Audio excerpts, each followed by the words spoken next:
यो hackers, क्या हाल चाल। Hopefully सब बढ़िया होंगे। तो भाई साहब, आज लेके आ गए हैं बहुत ही ज्यादा खतरनाक वीडियो। और आज की इस वीडियो के अंदर हम कंप्लीट नेटवर्किंग जो है यहाँ पे कवर करने वाले हैं। जी हाँ, बिल्कुल सही सुना आपने। फुल नेटवर्किंग हम यहाँ पे कवर करेंगे। जितनी नेटवर्किंग आप लोगों को हैकिंग में यानी एथिकल हैकिंग में रिक्वायर्ड है, इतनी जो एथिकल हैकिंग की जो नेटवर्किंग का पार्ट है, वो सारा मैं आज की इस वीडियो में आपको कवर करूंगा। ये जो हमारी one of the best video होने वाली है, ठीक है। एंटायर यूट्यूब पे भी आप बोल सकते हो, जो कि हिंदी में आपको यहाँ पे बहुत ही अच्छे तरीके से मैं समझाऊंगा। ठीक है, वीडियो लंबी हो सकती है, ठीक है। तो आप लोग जो है कुछ पानी वानी चिप्स विप्स वगैरह अपने साथ में रख के बैठो।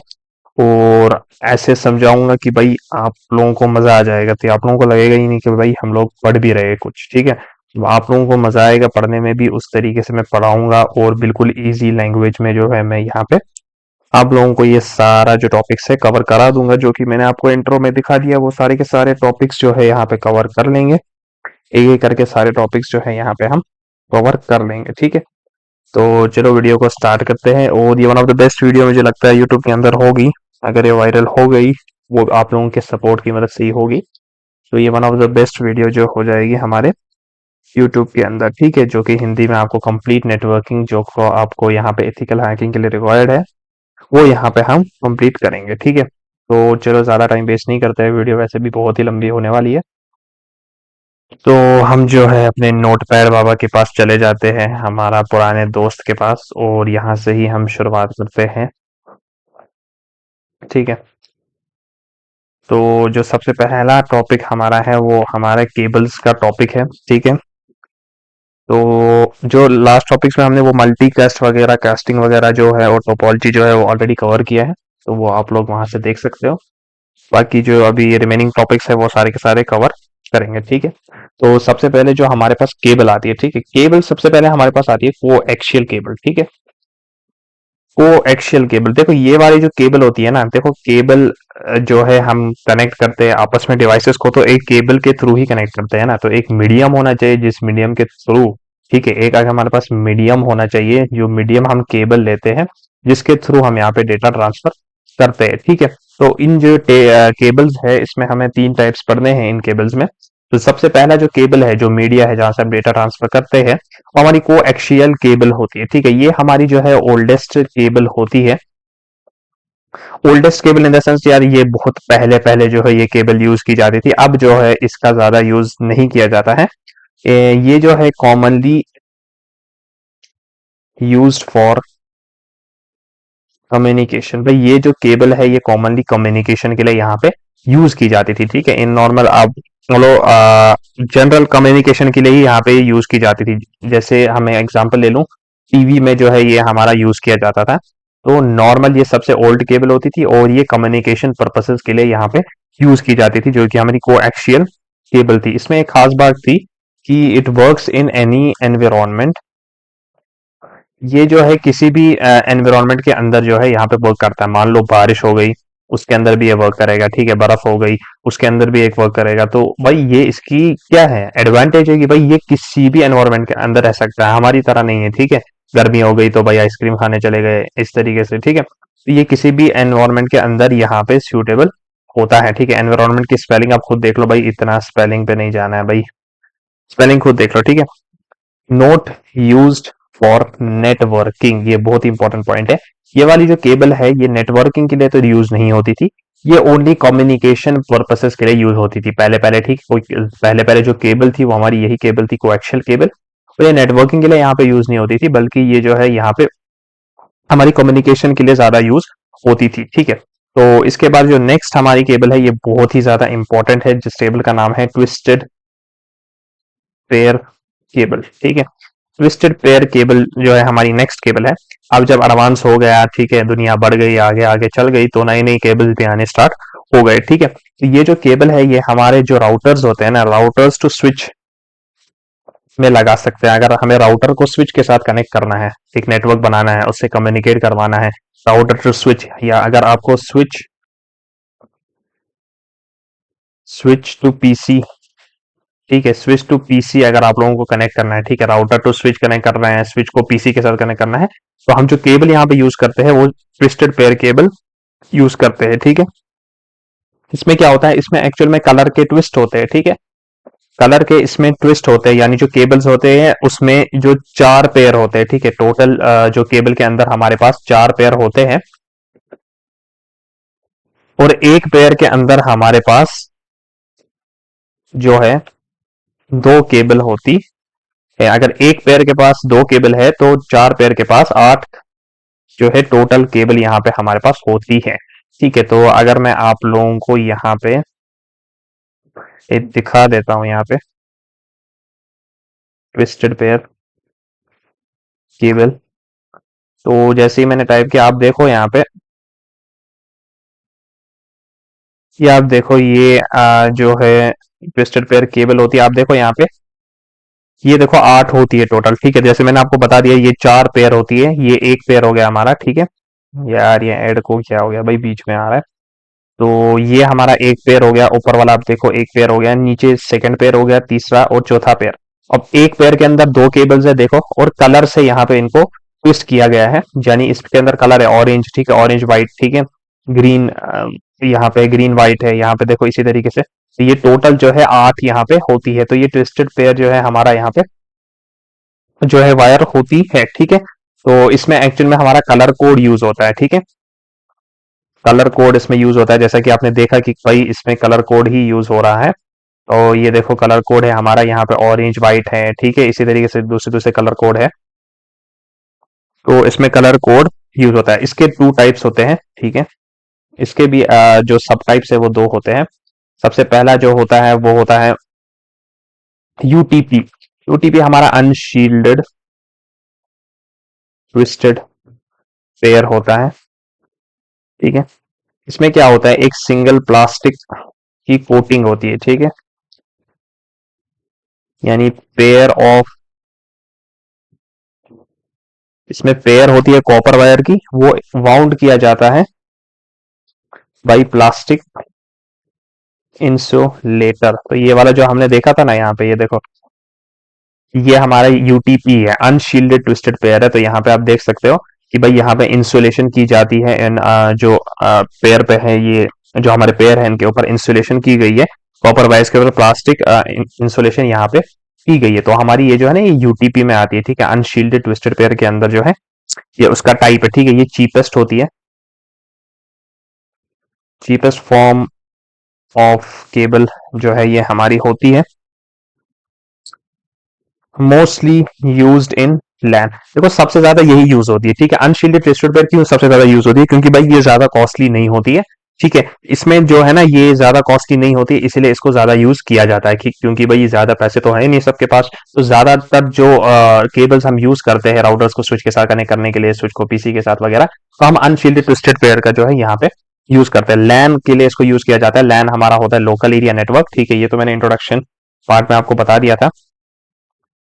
तो ये लोकल एरिया नेटवर्क के लिए जो है यहाँ पे यूज होता है। ठीक है, इसकी जो एग्जांपल होती है, जैसे कि हमारा कैट 5 होता है। ठीक है, या 5E होता है, कैट 5E या 6 या 6A। ठीक है, तो ये जो है इस केबल की जो है एग्जांपल होती है। इसमें एक डिसएडवांटेज है, इसमें डैमेज के कॉजेज होते हैं, मतलब it is not suitable for environment. मतलब इसमें डैमेज हो सकता है, मान लो बारिश हो गई तो उस वजह से, क्योंकि भाई देखो इसमें क्या है ना, एक ही सिंगल प्लास्टिक कोटिंग है। भाई कुछ वेदर वेदर जो एनवायरमेंट के अंदर है ये सूटेबल नहीं होता है। ठीक है, मतलब इसमें डैमेज के जो है यहाँ पे चांसेस, भाई मेरी स्पेलिंग पे मत जाओ, स्पेलिंग खुद देख लेना। तो डैमेज के इसमें जो है चांसेस होते हैं, ये इसकी डिसएडवांटेज है। पर ये जो है चीप होता है, और ज्यादातर हम इसी को लोकल एरिया नेटवर्क के अंदर इसको यूज जो है ज्यादातर हम यही करते हैं। दूसरा जो इसका टाइप होता है ना हमारा ट्विस्टेड पेयर का, वो होता है हमारा STP, दैट इज शील्डेड।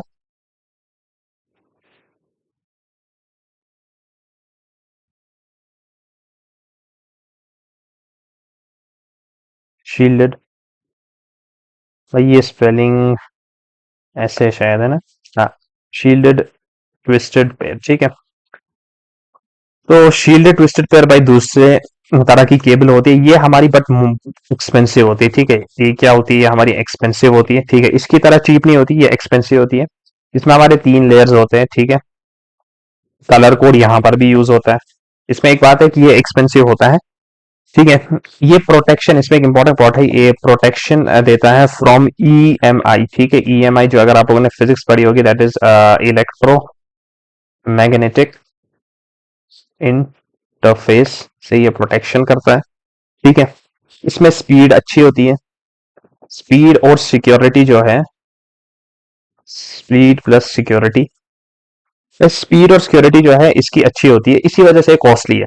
क्योंकि हमने यहाँ पे देख लिया था ना, ये वाला केबल जो हमारा अनशील्डेड ट्विस्टेड पेयर था, यूटीपी वाला केबल, भाई वो लोकल एरिया नेटवर्क के लिए था। उसमें प्लास्टिक कोटिंग एक ही बार हुई थी, इसलिए वो सूटेबल नहीं था एनवायरमेंट के लिए, क्योंकि वो चीप था। अब अगर कुछ चीज एक्सपेंसिव है तो उसमें कुछ फीचर्स भी होंगे, इसमें स्पीड भी अच्छी होती है और सिक्योरिटी भी जो है यहाँ पे अच्छी होती है। इसको प्लेस किया जाता है, फिर place inside protective foil wrap. इसको एक फॉइल व्रैप के अंदर जो है यहाँ पे रखा जाता है। आपको मैं यहाँ पे दिखा दूं, ये देखो, ये देखो फॉइल शील्ड है ना, ये आपको ये वाली केबल दिख रही है, तो ये हमारी ट्विस्टेड पेयर के यूटी एसटीपी वाली केबल है, ठीक है। शील्डेड ट्विस्टेड पेयर, आप देखो यहाँ पे एल्यूमिनियम फॉइल यहाँ पे जो है लगाई गई है, ठीक है। ये फॉइल व्रैप जो है इसको प्रोटेक्ट करने के लिए लगाई जाती है, और ये जो हमारा होता है बिल्कुल फास्ट स्पीड में जो है यहाँ पे वर्क करता है, ठीक है। इसके 3 पेयर्स होते हैं, और ये जो है ओवरऑल जो है यहाँ पे ये फॉइल यहाँ पे इधर लगाया जाता है, प्रोटेक्टिव फॉइल व्रैप होती है ये, ठीक है। तो इसलिए जो है एनवायरमेंट के अंदर ये थोड़ा सूटेबल हो जाता है, ठीक है। तो ये तो हमारा ये वाला केबल था, ठीक है, यूटीपी एसटीपी। जो हमारा मोस्ट इंपॉर्टेंट केबल है, ठीक है, वो हमारा जो आता है फिर फाइबर केबल आता है। फाइबर केबल क्या है ना, ये हम लोग डेली का, अच्छा देखो ये वाला जो है ना एसटीपी यूटीपी, इसमें और भी टाइप्स आते हैं, ठीक है। स्ट्रेट थ्रू केबल आता है इसमें, उसमें कलर कोड यूज होता है, ठीक है। मैं आपको यहाँ पे लिख के तो नहीं बताऊंगा, पर यहाँ पे बताऊंगा, ये टेक्नीशियन का काम होता है, ये ज्यादा एडवांस होता है। मैं फिर भी आप लोगों को इसका यहाँ पे दिखा देता हूँ, वैसे आप लोगों को नीड नहीं है, ठीक है। फिर मैं बता देता हूँ। एक केबल होती है जिसको हम बोलते हैं स्ट्रेट स्ट्रेट थ्रू केबल होती है। स्ट्रेट थ्रू केबल यहाँ पे देखो कैसी होती है, वो हम देखते हैं। अभी भाई ये नेटवर्क का इशू आ रहा है थोड़ा। तो स्ट्रेट थ्रू केबल जो होती है हमारी, ये डिफरेंट टाइप्स ऑफ डिवाइसेस को कनेक्ट करने के लिए होती है, ठीक है। याद आपको थोड़ी सी पॉइंट रखना है, जो स्ट्रेट थ्रू केबल होती है ना, वो डिफरेंट टाइप्स ऑफ डिवाइसेस को कनेक्ट करने के लिए जो है यहाँ पे होती है, ठीक है। यहाँ पे आप थोड़ा नेटवर्क का इशू आ रहा है, तो ये देखो भाई ये हमारी जो है स्ट्रेट थ्रू केबल होती है, और यहाँ पे ये जो स्ट्रेट थ्रू केबल है, ये डिफरेंट टाइप्स ऑफ डिवाइसेस को कनेक्ट करने के लिए होती है। इसमें कलर कोड यूज होता है, ठीक है। तो यहाँ पे मैं क्लिक करता हूँ, ये कैट 6 मैंने अभी आप लोगों को बताया, ये हमारा यूटीपी में आता है, ठीक है। तो यहाँ से आप लोगों को दिख रहा होगा, मैं इसको यहाँ पे जूम कर लेता हूँ, ये ओपन नहीं हो रहा है। तो यहाँ पे आप देखो, इसमें क्या होता है, कलर कोड यूज होता है, ठीक है। ये यहाँ पे ओपन हो गया है, इसको मैं थोड़ा सा zoom out, zoom in, zoom in, zoom in, zoom in, zoom in, zoom in, zoom in. तो यहाँ पे देखो भाई, दो डिफरेंट टाइप्स ऑफ डिवाइसेस, मान लो राउटर टू स्विच करना है, स्विच टू पीसी करना है, दो डिफरेंट टाइप्स ऑफ डिवाइसेस के लिए हम स्ट्रेट थ्रू केबल का यहाँ पे यूज करते हैं, जहाँ पे कलर कोड यूज होता है। आप यहाँ पे देखो, यहाँ पे लिख के T568A, और यहाँ पे भी T568A, मतलब जो कलर आप यहाँ से दोगे वही कलर आप लोगों को इस साइड भी देना है। मतलब जो इसका कलर कोड होता है ना, जो इसका ये जो कलर कोड होता है ना, वो सेम होता है, ठीक है। ये देखो यहाँ पे, यहाँ ये वाला कलर कोड है, यहाँ पे ये वाला कलर, मतलब जो कलर कोड है दोनों एंड्स का, केबल के दोनों एंड्स का जो कलर कोड है वो सेम होता है, ठीक है। स्ट्रेट थ्रू केबल के अंदर जब हम डिफरेंट डिवाइसेस को यहाँ पे कनेक्ट करते हैं, ठीक है। ये यहाँ पे एक इंपॉर्टेंट कॉन्सेप्ट था, ये वाला केबल, ये थोड़ा एडवांस का है, ये आप इतना आपको जाना नहीं है, फिर भी मैं बताता हूँ। और एक और केबल होती है, क्रॉस ओवर केबल होती है दूसरी। क्रॉस ओवर केबल में क्या होता है, ये भी हमारा जो है इसी तरीके का केबल होता है। इसमें जो मेन डिफरेंस है, जो हमने स्ट्रेट थ्रू केबल देखी ना, ये यहाँ पे आप देखो, ये वाला जो दिख रहा है आपको स्ट्रेट थ्रू केबल जो हमने देखी अभी, इसमें क्या होता है, ये देखो भाई, ये स्ट्रेट थ्रू केबल है हमारी। स्ट्रेट थ्रू केबल में भी हमारा कलर कोड यूज होता है, क्रॉस ओवर केबल में भी कलर कोड यूज होता है। यहाँ थोड़ा सा कलर कोड जो है वो डिफरेंट हो जाता है, बाकी जो कलर कोड है वो यहाँ पे सेम रहता है। अब मेन डिफरेंस क्या है, स्ट्रेट थ्रू केबल में हम डिफरेंट डिवाइसेस कनेक्ट करते हैं, और क्रॉस ओवर केबल के अंदर अगर सेम सेम डिवाइसेस होंगे उसको हम कनेक्ट करते हैं। मान लो राउटर को राउटर से कनेक्ट करना है तो हम क्रॉस ओवर केबल का यूज करेंगे। अगर हमें राउटर को स्विच से कनेक्ट करना है तो स्ट्रेट थ्रू केबल का यूज करेंगे। इस बात का ध्यान रखते हुए स्ट्रेट थ्रू केबल में जो कलर कोड लेफ्ट साइड हम देंगे वही कलर कोड दूसरे साइड भी हम देंगे, यानी कलर कोड सेम होगा इस साइड भी और इस साइड भी, यानी बोथ साइड में जो है कलर कोड जो है यहाँ पे सेम हो जाएगा। ठीक है, क्रॉस ओवर केबल में भी कलर कोड सेम हो जाएगा, कुछ कलर कोड चेंज होता है, बाकी जो है सेम ही रहता है। ठीक है, तो ये पॉइंट जो है मैंने आपको एडिशनल बता दिया। अब हम अपने जो है मेन टॉपिक पे आते हैं जो कि हमारा फाइबर केबल है। फाइबर केबल में क्या है, तो फाइबर ऑप्टिक केबल बोलो या फाइबर केबल ऑप्टिक बोलो, तो इसमें हाई स्पीड कम्युनिकेशन मेथड, ये देखो आपको पता है भाई फाइबर केबल तो अब हर कोई यूज ही करता है भाई, आपने वाईफाई के लिए फाइबर केबल ही तो लगाते हैं भाई। तो ये सबसे हाई स्पीड कम्युनिकेशन मेथड होता है। ये यूज करता है यूज ग्लास एंड फाइबर, ठीक है, तो ट्रांसमिट डेटा। एक ग्लास का यूज करता है, फाइबर का यूज करता है। अब आप समझ रहे हो यूज ग्लास। अब आपको यहाँ पे पता हो रही है कि भाई ये जो केबल है ये ग्लास यूज कर रही है। अगर ये ग्लास यूज कर रही है तो ये हम ऐसे फोल्ड नहीं कर सकते, बेंड नहीं कर सकते बाकी केबल्स की तरह, जैसे twisted pair, shield twisted pair. हम क्या करते हैं केबल्स को भाई कभी बीच में बेंड भी कर लेते हैं, तो ये बेंड नहीं होगा भाई क्योंकि इसमें ग्लास यूज हो रहा है। ठीक है, तो इट कैनॉट बी राउंडेड। ठीक है, राउंडेड मतलब बेंड नहीं किया जा सकता है। अब हाई स्पीड कम्युनिकेशन मेथड है इसीलिए सबसे ज्यादा यही यूज किया जाता है। ये ग्लास और फाइबर का यूज करता है ट्रांसमिट डेटा करने के लिए। ठीक है, जियो फाइबर का जो हमारा यहाँ पे केबल्स वगैरह लगी होती है वो जो एक्चुअल में होती है वो ज्यादातर व्हाइट कलर केबल ही होती है हमारे। ठीक है, व्हाइट कलर केबल ही ज्यादातर यूज की जाती है। और तो यही जो है फाइबर केबल के अंदर आप लोगों को ध्यान में जो चीज रखनी है वो हाई स्पीड मेथड होता है। ये ग्लासेस और फाइबर का यूज करता है यहाँ पे, और ये राउंड नहीं किया जा सकता है। आपको मैं यहाँ पे दिखा दूं, अगर फाइबर केबल का भी दिखा देते हैं भाई साहब, फाइबर केबल भी देख लेते हैं। तो फाइबर केबल पे जैसे आप देखो यहाँ पे ध्यान से, ये देखो भाई, देखो भाई, देखो ये देखो भाई, जो जैसा कि मैंने आपको बताया, ये देखो यहाँ पे बिल्कुल ग्लासेस यहाँ पे यूज हो रहे हैं। ग्लासेस यहाँ पे यूज होते हैं डेटा को ट्रांसमिट करने के लिए। ठीक है, एक तरह से लाइट पल्सेस में जो है डेटा ट्रांसफर होता है। तो इस तरीके से जो है ये हमारा जो है डेटा यहाँ पे ट्रांसफर होता है।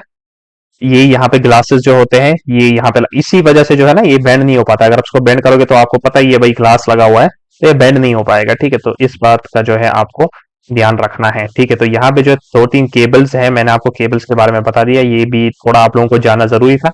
आपको मैं इसको समराइज करा देता हूँ। कोएक्सियल केबल जो है, जो जो याद रखना है आप लोगों को, ये पुरानी केबल है, ये सिर्फ कम्युनिकेशन के लिए यूज होती है और नेटवर्किंग के लिए पर्पसेस के लिए इसको यूज नहीं करते।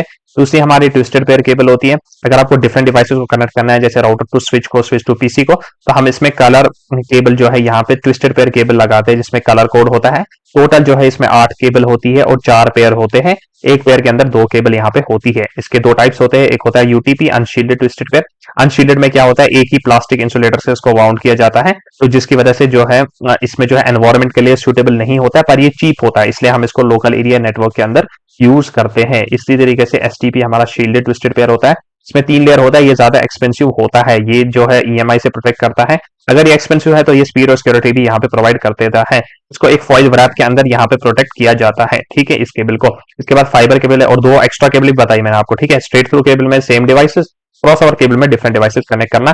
कलर कोड दोनों साइड से सेम होता है, क्रॉस ओवर केबल में थोड़ा सा चेंज हो जाता है, बाकी कलर कोड सेम ही रहता है। उसके बाद जो है फाइबर केबल आती है। फाइबर केबल हाई स्पीड सबसे ज्यादा हम इसको यूज करते हैं। इसके अंदर जो है हमारा ग्लास होता है। ठीक है, ग्लास होता है, इसको ट्रांसमिट कर सकते हैं, उस वजह से इसको हम बेंड नहीं कर सकते हैं। ठीक है, तो ये हमारा जो है केबल का जो टॉपिक है ये यहाँ पे खत्म हो जाता है। आई होप समझ आई होगी। इसमें उतना आपको समझना नहीं है, ठीक है, इसलिए मैंने इसको थोड़ा जल्दी भी किया क्योंकि भाई ये तो आप लोगों को होना चाहिए। ठीक है, बिट इन्फो जो है, इन्फॉर्मेशन इसमें होना चाहिए। ठीक है, तो भाई ये बात तो है, अब आप लोगों को समझ आ गई। ठीक है, अब यहाँ पे क्या होता है, नेक्स्ट टॉपिक के ऊपर आते हैं। तो नेक्स्ट टॉपिक जो है हम यहाँ पे लेंगे, सबसे पहले जो टॉपिक हम लेंगे यहाँ पे, सेकंड टॉपिक जो हमारा है, रुको भाई मेरे को चेक करने दो सेकंड टॉपिक क्या है। अकॉर्डिंग टू सिलेबस ही हम चलेंगे, जो जो हमें एथिकल हैकिंग में यहाँ पे नीड होगा वो हम देखेंगे। ठीक है, नेक्स्ट टॉपिक है प्रोटोकॉल्स। प्रोटोकॉल्स क्या है, वैसे ये प्रोटोकॉल जो है ना मैंने कवर किया था। ठीक है, ऑलरेडी बहुत पहले कवर किया था। ठीक है, जब मेरी रिसेंटली नई नई वीडियोस आई थी तो मैं आपको फिर भी बता देता हूँ, ये सेट ऑफ रूल्स होते हैं, ठीक है, सेट ऑफ रूल्स है, इसी को हम प्रोटोकॉल बोलते हैं, बस इतना ही प्रोटोकॉल होता है, सेट ऑफ रूल्स होता है। जैसे देखो मान लो गवर्नमेंट के अपने अपने रूल्स है, इस हिसाब से चलना है, इधर जाना है, उधर नहीं जाना है, इस वक्त जाना है। तो इसी तरीके से प्रोटोकॉल नेटवर्किंग फील्ड के अंदर जो प्रोटोकॉल होते हैं वो एक रूल्स होते हैं, इस रूल के हिसाब से आप लोगों को चलना है। जैसे हमारा कौन सा होता है, आईपी होता है, ठीक है, ये हमारा इंटरनेट का प्रोटोकॉल होता है, ठीक है, इंटरनेट का प्रोटोकॉल होता है। इसी तरीके से जैसे एच होता है, ये भी हमारा प्रोटोकॉल होता है, ठीक है, इसको हाइपर टेक्स्ट ट्रांसमिशन प्रोटोकॉल बोलते हैं, ठीक है।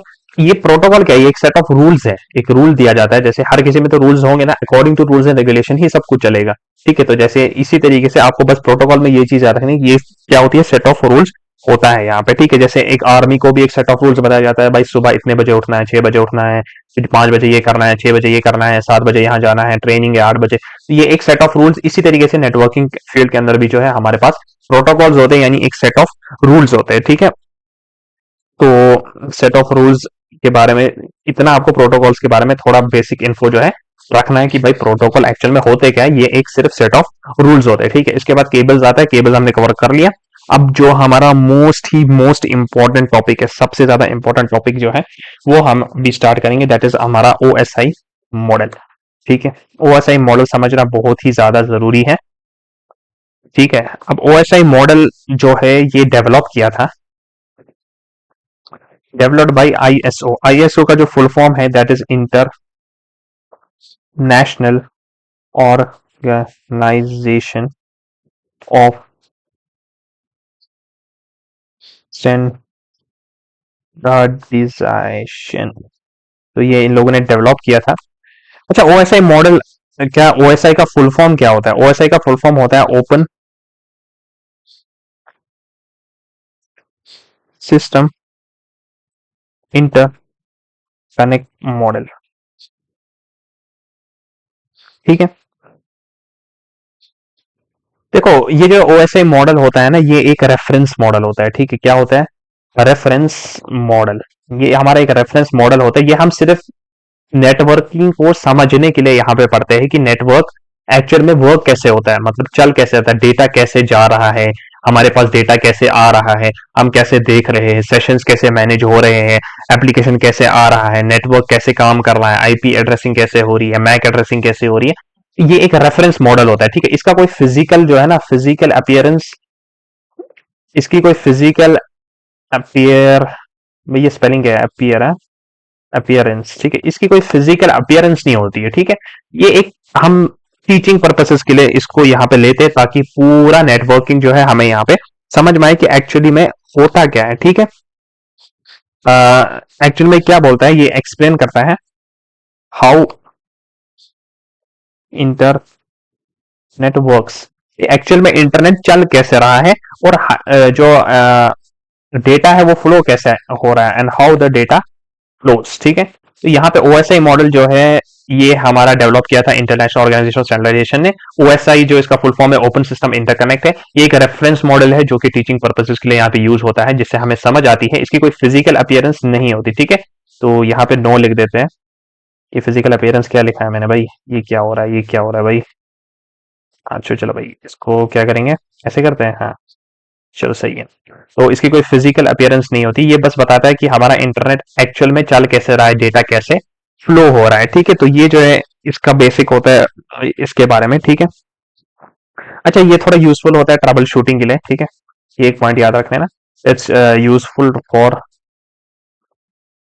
ट्रबल शू, ठीक है, ट्रबल शूटिंग के लिए इसको यूज किया जाता है, ठीक है। भाई ये स्पेलिंग देखना ट्रबल शूटिंग की यहाँ पे, यूज फॉर ट्रबल शूटिंग। चलो, अब इसमें क्या आती है, अब इसमें 7 लेयर्स आती है। क्या आती है भाई, 7 लेयर्स, ये बहुत इंपॉर्टेंट है, आप लोगों को इसको याद रखना पड़ेगा। तो 7 लेयर्स इसके अंदर आती है, कौन कौन सी लेयर आती है इसके अंदर, जो सबसे पहली लेयर आती है वो हमारी आती है एप्लीकेशन लेयर, ठीक है। दूसरी जो लेयर आती है यहाँ पे वो आती है हमारी प्रेजेंटेशन लेयर। अब यहाँ पे तीसरी लेयर जो आती है हमारी वो आती है सेशन लेयर, ठीक है। उसके बाद जो चौथी लेयर हमारी आती है वो आती है ट्रांसपोर्ट लेयर, ठीक है। और इसके बाद नेक्स्ट लेयर आती है हमारी नेटवर्क लेयर, नेक्स्ट लेयर आती है हमारी डेटा लिंक लेयर, और जो नेक्स्ट हमारी आती है सातवीं वाली लास्ट वाली वो है हमारी फिजिकल लेयर। पर यहां पे आप लोगों को याद रखना है कि ये जो है इधर से स्टार्ट होता है। फिजिकल लेयर हमारी सबसे पहली लेयर होती है, दूसरी लेयर हमारी डेटा लिंक लेयर होती है, तीसरी लिंक होती है हमारी नेटवर्क लेयर, चौथी ट्रांसपोर्ट लेयर, फिफ्थ हमारी सेशन लेयर, सिक्स्थ हमारी प्रेजेंटेशन लेयर, और सेवेंथ हमारी होती है एप्लीकेशन लेयर। तो फर्स्ट लेयर जो फिजिकल लेयर होती है और लास्ट लेयर हमारी एप्लीकेशन लेयर यहाँ पे होती है। अब देखो भाई, इस चीज को याद करना थोड़ा टफ होता है, तो इसके लिए मैंने एक ट्रिक निकाली है, तो आप इसमें देख सकते हो। आप इसमें ऐसे याद कर सकते हो, आसमान पे सितारे थे नहीं देख पाए। तो ये जो है इसकी हेल्प से आप इसको लर्न कर सकते हो कि आसमान पे सितारे थे नहीं देख पाए, ठीक है। आसमान हमारा एप्लीकेशन लेयर, पे हमारा प्रेजेंटेशन लेयर, सितारे हमारा सेशन लेयर, हे हमारा ट्रांसपोर्ट लेयर, एन हमारा नहीं हमारा नेटवर्क लेयर, देख हमारा डेटा लिंक लेयर, और यहाँ पे पाए पे पाए, ठीक है, पाए, ठीक है, पाए पाए, देख नहीं पाए, ठीक है, नहीं देख पाए, ठीक है, पाए हमारा फिजिकल लेयर हो जाता है, ठीक है। ये 7 लेयर्स जो है हमारी कहाँ पे आती है, हमारे ओएसआई मॉडल के अंदर आती है, जो कि हमें पढ़नी होती है, जो हमें एक्चुअल में बताती है नेटवर्क किस तरीके से काम करता है। तो जब सबसे पहले क्या होता है ना, हमारा ये दो लेयर्स में डिवाइड होती है। एक हमारी अपर लेयर होती है, अपर लेयर के अंदर हमारा सबसे पहले आता है एप्लीकेशन लेयर। नेक्स्ट हमारा जो सेकंड अपर लेयर के अंदर आता है वो आता है प्रेजेंटेशन लेयर, और जो थर्ड हमारा यहाँ पे आता है वो आता है, ये जो 3 लेयर्स होती है ना, एप्लीकेशन लेयर, प्रेजेंटेशन लेयर और सेशन लेयर, ये हमारा अपर लेयर होती है, ठीक है। ये जो लेयर्स है यूजुअली डील्स विद एप्लीकेशन, ये जो लेयर्स है ना ये यूजुअली एप्लीकेशन के साथ जो है डील करती है। ज्यादा हमें इसके बारे में नहीं पढ़ना है, ये जो है यूजुअली एप्लीकेशन बेस्ड होती है, ठीक है। एप्लीकेशन लेयर, प्रेजेंटेशन करना, सेशन लेयर, ये यूजुअली एप्लीकेशन बेस्ड पे ही होती है, ठीक है। इसमें हमारा इन्वॉल्वमेंट नहीं होता है पैकेजिंग ट्रांसपोर्टेशन का, तो इसीलिए हम इन लेयर को अपर लेयर बोलते हैं। तो जो हमारी लोअर लेयर आती है ना वो हमारी थोड़ी इंपॉर्टेंट होती है, उसी के अंदर हमें पता चलती है कि भाई यहाँ पे कौन सा लेयर है, हमारा ट्रांसपोर्ट लेयर है, ठीक है। इसी तरीके से हमारा नेटवर्क लेयर भी इसके अंदर आता है। फिर नेक्स्ट डेटा लिंक लेयर भी इसके अंदर आता है। नेक्स्ट हमारा फिजिकल लेयर भी आता है। एक्चुअल में जो यहाँ पे जो हमारा लोअर लेयर है ना, ये एक्चुअली डील करता है कि भाई नेटवर्क के अंदर डेटा जो है वो जा रहा है तो जा कैसे रहा है, ठीक है। जो अपर लेयर है वो सिर्फ एप्लीकेशन जो प्रोग्रामिंग लेवल पे ही यहाँ पे बेस्ड होता है, लेकिन जो लोअर लेयर है वो हमें एक्चुअली बताता है कि भाई डेटा कैसे ट्रांसफर हो रहा है। These layers actually tell us how the data is being transferred over the network, ठीक है। एक्चुअली में जो है ये हमें पता था कि डेटा कैसे यूज होता है, तो these are important and mostly used layer. सबसे ज्यादा जो लेयर्स है यही यूज की जाती है, क्योंकि इसी में एक्चुअल में हमें पता चलता है कि भाई नेटवर्क के अंदर अगर हम कोई पैकेट सेंड कर रहे हैं, किसी को डेटा भेज रहे हैं, किसी को फाइल भेज रहे हैं, तो वो किस तरीके से काम कर रही है वो एक्चुअली हमारे लोअर लेयर से ही पता चलती है। जो अपर लेयर हमारी होती है ना, ये हमारी प्रोग्रामिंग लेवल बेस्ड के लिए होती है, ठीक है। तो जो अगर आप अपर लेयर में बोलो, ये प्रोग्रामर्स यहाँ पे यूज करते हैं, ठीक है, हमारे programmers for and writing applications, ठीक है। तो ये जो इधर पे आता है ये हमारा एप्लीकेशन वगैरह लिखने के वक्त जो है अपर लेयर यहाँ पे काम आती है, ठीक है। तो ये हमारे जो मैंने आपको बता दिया ओएसआई मॉडल के बारे में, इसने डेवलप किया था। फ्रेम मॉडल है, 7 लेयर्स होती है, 2 में डिवाइड किया जाता है। अपर लेयर जो कि प्रोग्रामिंग लेवल पे होता है, लोअर लेयर हमारा जो है यहाँ पे एक्चुअल में जो है यूज होता है। अब एक एक करके सारे लेयर्स को समझते हैं कि भाई क्या होता है। नंबर फर्स्ट लेयर जो आती है हमारी वो आती है एप्लीके, ये नंबर फर्स्ट नहीं है, लास्ट है, तो अब हम ऊपर से नीचे इसको समझ रहे हैं, ठीक है। तो एप्लीकेशन लेयर सबसे पहले आती है। एप्लीकेशन लेयर क्या होती है, ये छोटा मोटा आप इसको याद रखो, provides an interface to the user on the network और टू यूज। एप्लीकेशन लेयर क्या होती है, एप्लीकेशन लेयर एक इंटरफेस प्रोवाइड करती है यूजर को, ठीक है, नेटवर्क चलाने के लिए। बस इसका एक ही काम है, ये एक इंटरफेस प्रोवाइड करती है, ठीक है। अगर मैं यहाँ पे आऊं और अगर मैं लिखूं www डॉट, ये जो लगा दो, www डॉट फेसबुक, ठीक है, फेसबुक लिख लेता हूँ .com। तो ये जो हम www.facebook.com यहाँ पे लिख रहे हैं, तो यहाँ पे एक इंटरफेस आ रहा है, तो एक इंटरफेस प्रोवाइड कर रहा है जहां पे भाई यूजर जो है यहाँ पे नेटवर्क को एक्सेस कर सकता है, ठीक है। इसमें क्या होता है, जो हमारा होस्ट होता है ना वो एंड टू एंड बात कर सकता है, ठीक है। इसमें एक एडवांटेज है, दिस लेयर, ये थोड़ा इसको ये कर लेते हैं, talks end to end host और डिवाइस, ठीक है। एंड टू एंड यहाँ पे जो है टॉक होता है, मतलब सर्वर के बीच में और जो यूजर के बीच में है, एंड टू एंड यहाँ पे टॉक होता है, यानी बातें होती है, यानी जो डेटा है वो ट्रांसमिट होता है। अब जैसे कि यहाँ पे देखो, ये एप्लीकेशन लेयर सिर्फ एक आप लोगों को इंटरफेस प्रोवाइड करता है जहां पे आप नेटवर्क यहाँ पे यूज करते हैं। आपके सामने एक इंटरफेस है, ठीक है, तो एक इंटरफेस प्रोवाइड कर रहा है जहां पे आप नेटवर्क को यहाँ पे यूज कर सकते हो, ठीक है। तो ये इतना ही काम हमारे एप्लीकेशन लेयर का होता है। जैसे कि मैंने आपको बोला है, ज्यादा प्रोग्रामिंग के लिए जो है यहाँ पे यूज होता है ये वाली लेयर, ठीक है। तो इसके बाद जो आती है वो आती है प्रेजेंटेशन लेयर, ठीक है। प्रेजेंटेशन लेयर क्या होती है भाई, प्रेजेंटेशन लेयर जो आप यहाँ पे देखो, ये प्रेजेंटेशन से ही आपको समझ आ रही है भाई, प्रेजेंट करना सबको, ठीक है। देखो जगह यार प्रेजेंट किया है किसी चीज को, ठीक है। तो यहाँ पे इसमें जो मेन फंक्शन एक तो प्रेजेंटेशन लेयर का ये है कि भाई ये प्रेजेंट कर रही है सामने डेटा, ठीक है, एक तरह से इसको प्रेजेंट कर। अब तो ये वेबसाइट है, वेबसाइट को प्रेजेंट कर रही है, वो प्रेजेंटेशन लेयर में आ रहा है, ठीक है, क्योंकि ये वेबसाइट को किस तरीके से आप प्रेजेंट कर रहे हो वो आपका प्रेजेंटेशन लेयर के अंदर आ रहा है। बट इसका मेन क्या है ना फंक्शन, दिस, एक तो प्रेजेंट तो करता ही है, ठीक है, जो आपने एप्लीकेशन लेयर में हमने देखा कि भाई इंटरफेस प्रोवाइड कर रही है, फिर इंटरफेस के अंदर जो प्रेजेंटेशन किस तरीके से प्रेजेंट किया है वो हमारा प्रेजेंटेशन लेयर यहाँ पे बता रहा है, ठीक है। अब इसमें एक और होता है, this layer make sure the two end devices on the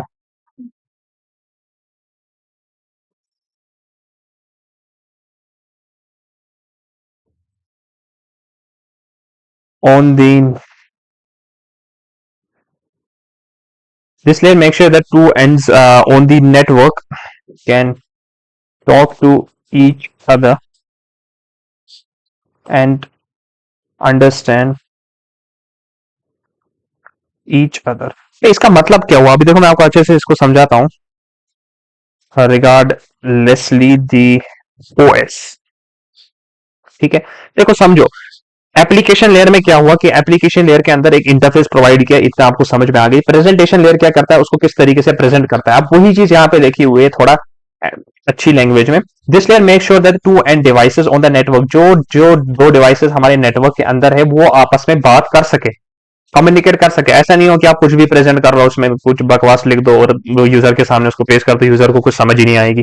भाई नहीं, प्रेजेंटेशन लेयर ऐसा होना चाहिए कि भाई यूजर जो यूज कर रहा है उसको उसको समझ आनी चाहिए, उसके लिए इजीली अंडरस्टैंडेबल होना चाहिए कि वो किस तरीके से उसको एक्सेस, मतलब वो उसको एक्सेस कर रहा है तो उसको समझ आनी चाहिए। अच्छा हाँ भाई यहाँ पे ये कॉलम है, ठीक है, हाँ भाई यहाँ पे अच्छा अच्छा यहाँ पे ईमेल एड्रेस डालना है, अच्छा यहाँ पे पासवर्ड डालना है, अच्छा यहाँ से लॉग इन करना है, यहाँ से फॉरगेट पासवर्ड। भाई ये एक इजीली यहाँ पे इंटरफेस जो है यहाँ पे होता है। और यहाँ अंडरस्टैंड अगर रिगार्डलेस द ऑपरेटिंग सिस्टम, अब ऑपरेटिंग सिस्टम कोई भी हो, मान लो मैं फोन चला रहा हूँ, फोन पे भी जो है अगर मैं facebook.com लिखूंगा तो ऐसे ही आएगा facebook.com, सब फोन पे भी मुझे समझ आ रही है। अब ऑपरेटिंग सिस्टम कोई भी हो, मैं लिनक्स खोलता हूँ, लिनक्स में भी अगर मैं देखूंगा तो यही आएगा। ऑपरेटिंग सिस्टम में डिवाइस ले लेता हूँ, एप्पल ले लेता हूँ, एप्पल में ये खोल देता हूँ तब भी यही आएगा। अगर मैं मैक ले लेता हूँ तब भी यही आएगा। अगर मैं अपने कंप्यूटर पे हूँ तब भी यही आएगा। ठीक है, तो मतलब रिगार्डलेस ही तो ऑपरेटिंग सिस्टम कोई भी हो, यूजर को इजीली जो है यहाँ पे समझ आना चाहिए। इसके और भी थोड़े फंक्शंस होते हैं, इसके जो अदर फंक्शंस होते हैं हमारे, अदर फंक्शंस जो इसमें सबसे पहले जो है वो आते हैं एनक्रिप्शन, डिक्रिप्शन आता है। ठीक है, ये एनक्रिप्शन डिक्रिप्शन ये सब मैंने आपको समझाया हुआ है पहले वाले कीवर्ड्स में। ठीक है, कंप्रेशन वगैरह वगैरह जो है इसमें आता है। ठीक है, तो मेनली आपको ये जो श्योरिटी यहाँ पे क्या चीज आपको ध्यान में रखना है कि भाई ये लेयर जो है एंड डिवाइसेस को अच्छे से कम्युनिकेट करने में यहाँ पे हेल्प करे। नो मैटर जो हमारा ओएस सिस्टम हो, अच्छे से प्रेजेंट करे उसको। ठीक है, ये हमारी प्रेजेंटेशन लेयर में आता है। उसके बाद नेक्स्ट हमारा आता है सेशन लेयर। ये प्रेजेंटेशन लेयर में ज्यादा आपको समझा दिया, नहीं तो नॉर्मली लोग जो है वो बस बोलते हैं कि भाई प्रेजेंट करते हैं। तो भाई अब इसमें थोड़ा सा मैंने आपको अच्छे से समझा दिया। ठीक है, अब सेशन लेयर क्या, सेशन से सीधे समझ आ रही है, इट हैंडल्स द सेशन, बस इतना ही है। इट हैंडल्स इस सेशन, ये सेशन को जो है यहाँ पे हैंडल करता है। तो सेशन को हैंडल करना मतलब क्या, देखो भाई आप लोगों के पास ओटीपी आती है, ओटीपी आता है किसी मान लो 5 मिनट तक आता है, वो सेशन वहां पे 5 मिनट्स का होता है। अब जैसे ही 5 मिनट खत्म हो जाएंगे तो भाई वो सेशन एंड हो जाएगा। तो सेशन एंड होना, ठीक है, सेशन स्टार्ट करना, ठीक है, सेशन स्टार्ट करना और सेशन को एंड करना, टर्मिनेट करना, ये सारा जो है हमारी सेशन लेयर के अंदर आता है। ठीक है, बस इतना ही है सेशन लेयर के अंदर, सेशंस को जो है ये मैनेज करता है। मान लो यहाँ पे मैंने एक और टैब खोल दिया, youtube.com, ये मैंने YouTube खोल दिया, एक और टैब खोल दिया, तो ये सेशंस देख रहे हो, ये सेशन भी मैनेज कर रहा है, ये सेशन भी, ये सेशन भी, ये सेशन भी, इस सेशंस को यहाँ पे जो है मैनेज कर रहा है। तो ये सेशन लेयर के अंदर जो है हमारा आता है। ठीक है, तो ये तो आपको मैंने बता दिया सेशन लेयर के बारे में। सेशन लेयर में आपको इतना ही यहाँ पे आपको याद रखना है। ठीक है, यहाँ पे लिनक्स के अंदर हमारा क्या होता है ना कि टर्मिनल होता है, ये टर्मिनल होता है, और हमारा जो पीसी के अंदर होता है ना वो हमारा सीएमडी होता है, कमांड प्रॉम्प्ट होता है। तो वो कैसे ऑन करते हैं, आप लोगों को सिंपली विंडोज प्लस आर यहाँ पे दबाना होता है, तो यहाँ पे आपका कमांड प्रॉम्प्ट यहाँ पे ओपन हो जाता है, जैसे हमारा टर्मिनल के अंदर जो है यहाँ पे ओपन हो जाता है। ठीक है, तो यहाँ पे इस तरीके से पीसी के अंदर मैंने सोचा ये बता देता हूँ, किसी को ये भी पता नहीं होती है भाई, तो मैंने सोचा भाई इसको भी बता देते हैं। ठीक है, चलो अब नेक्स्ट आते हैं बहुत ही important, one of the important layer जिसके बगैर यहाँ पे कुछ नहीं चलेगा, वो हमारा ट्रांसपोर्ट लेयर है। इसको अच्छे से समझते हैं, ट्रांसपोर्ट लेयर क्या होता है। अच्छा देखो, अब ट्रांसपोर्ट से ही समझ आ रही है डेटा का ट्रांसपोर्ट होना। ठीक है, अब ये क्या करता है, it breaks up the data into smaller parts as complete data can not be send. ये क्या करता है, डेटा को ब्रेक करता है छोटे पार्ट्स में। अगर आप कुछ मूवी भेज रहे हो 1-2 GB की, तो वो 1-2 GB की मूवी 1 सेकंड में तो नहीं चली जाएगी। तो सबसे पहले ये क्या करता है, ब्रेक करता है डेटा को स्मॉलर पार्ट्स के अंदर, क्योंकि वही लिखा है कि एज जो बिग डेटा है वो ओवर द नेटवर्क नहीं जा सकता है। ठीक है, तो can not be send over the network as a single unit. एक ही वक्त में आप इसको नहीं भेज सकते हो। ठीक है, मतलब एक ही वक्त में आप पूरा का पूरा डेटा जो है यहाँ पे सेंड नहीं कर सकते हो। So it has to be divided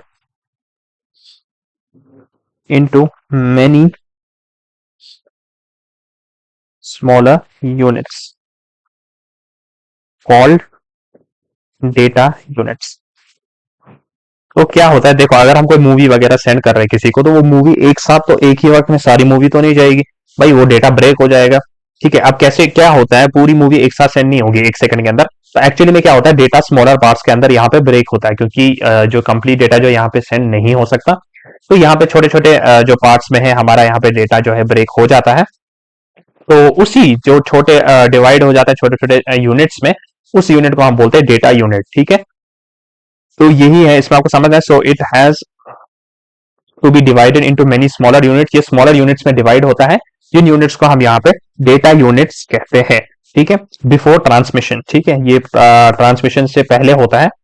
यानी ट्रांसमिशन सेंड करने से पहले ये डेटा को बिल्कुल ब्रेक करता है, डेटा को ब्रेक करता है, और उन ब्रेक जो यूनिट, जो डेटा यूनिट को ब्रेक करता है उसको हम डेटा यूनिट बोलते हैं, ठीक है। एक होल यूनिट क्या हो गया, यूनिटी मतलब वन हो गया, तो होल डेटा जो सेंड नहीं हो रहा उसको हम छोटे छोटे पार्ट्स में डिवाइड करते हैं, उसको हम डेटा यूनिट्स बोलते हैं, ठीक है। इस पूरे प्रोसेस को, ठीक है, this whole process is known as segmentation. इस पूरे प्रोसेस को हम सेगमेंटेशन बोलते हैं। And these smaller units are called segments. Segments.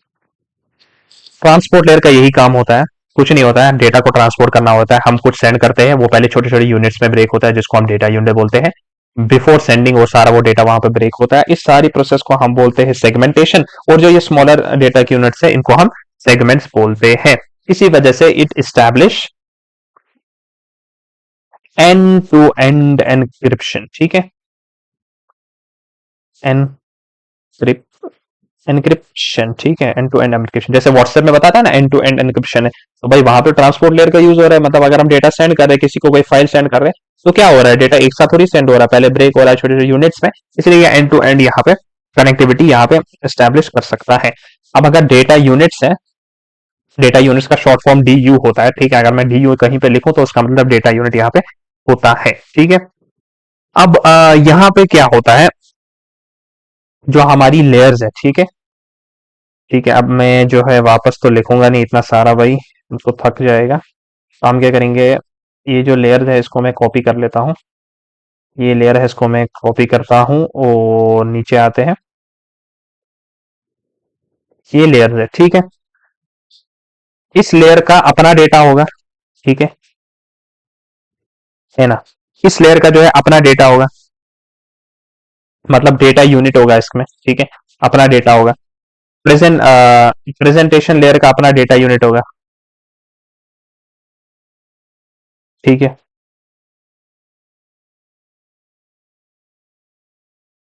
इसका अपना डेटा यूनिट होगा। इसी तरीके से सेशन लेयर का अपना डेटा होगा, है ना।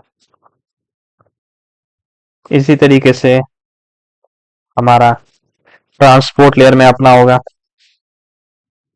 इसी तरीके से ये हमारा, ये भाई क्या हो रहा है भाई, हाँ चलो भाई, यहाँ पे इसका अपना डेटा यूनिट होगा, ठीक है, इसका अपना डेटा यूनिट होगा।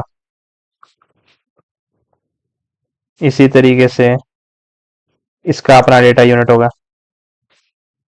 होता क्या है एक्चुअल में, यहाँ पे कॉन्सेप्ट आता है हेडर का। हेडर क्या चीज होती है, देखो जो हमारे अपने सारे सारे लेयर है ना, each layer adds its own information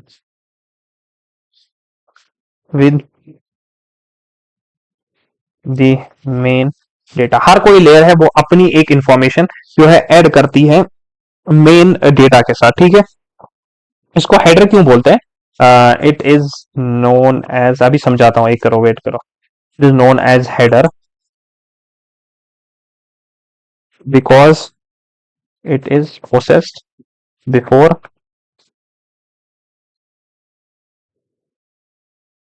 it is processed before the main data. देखो समझो क्या मतलब हुआ।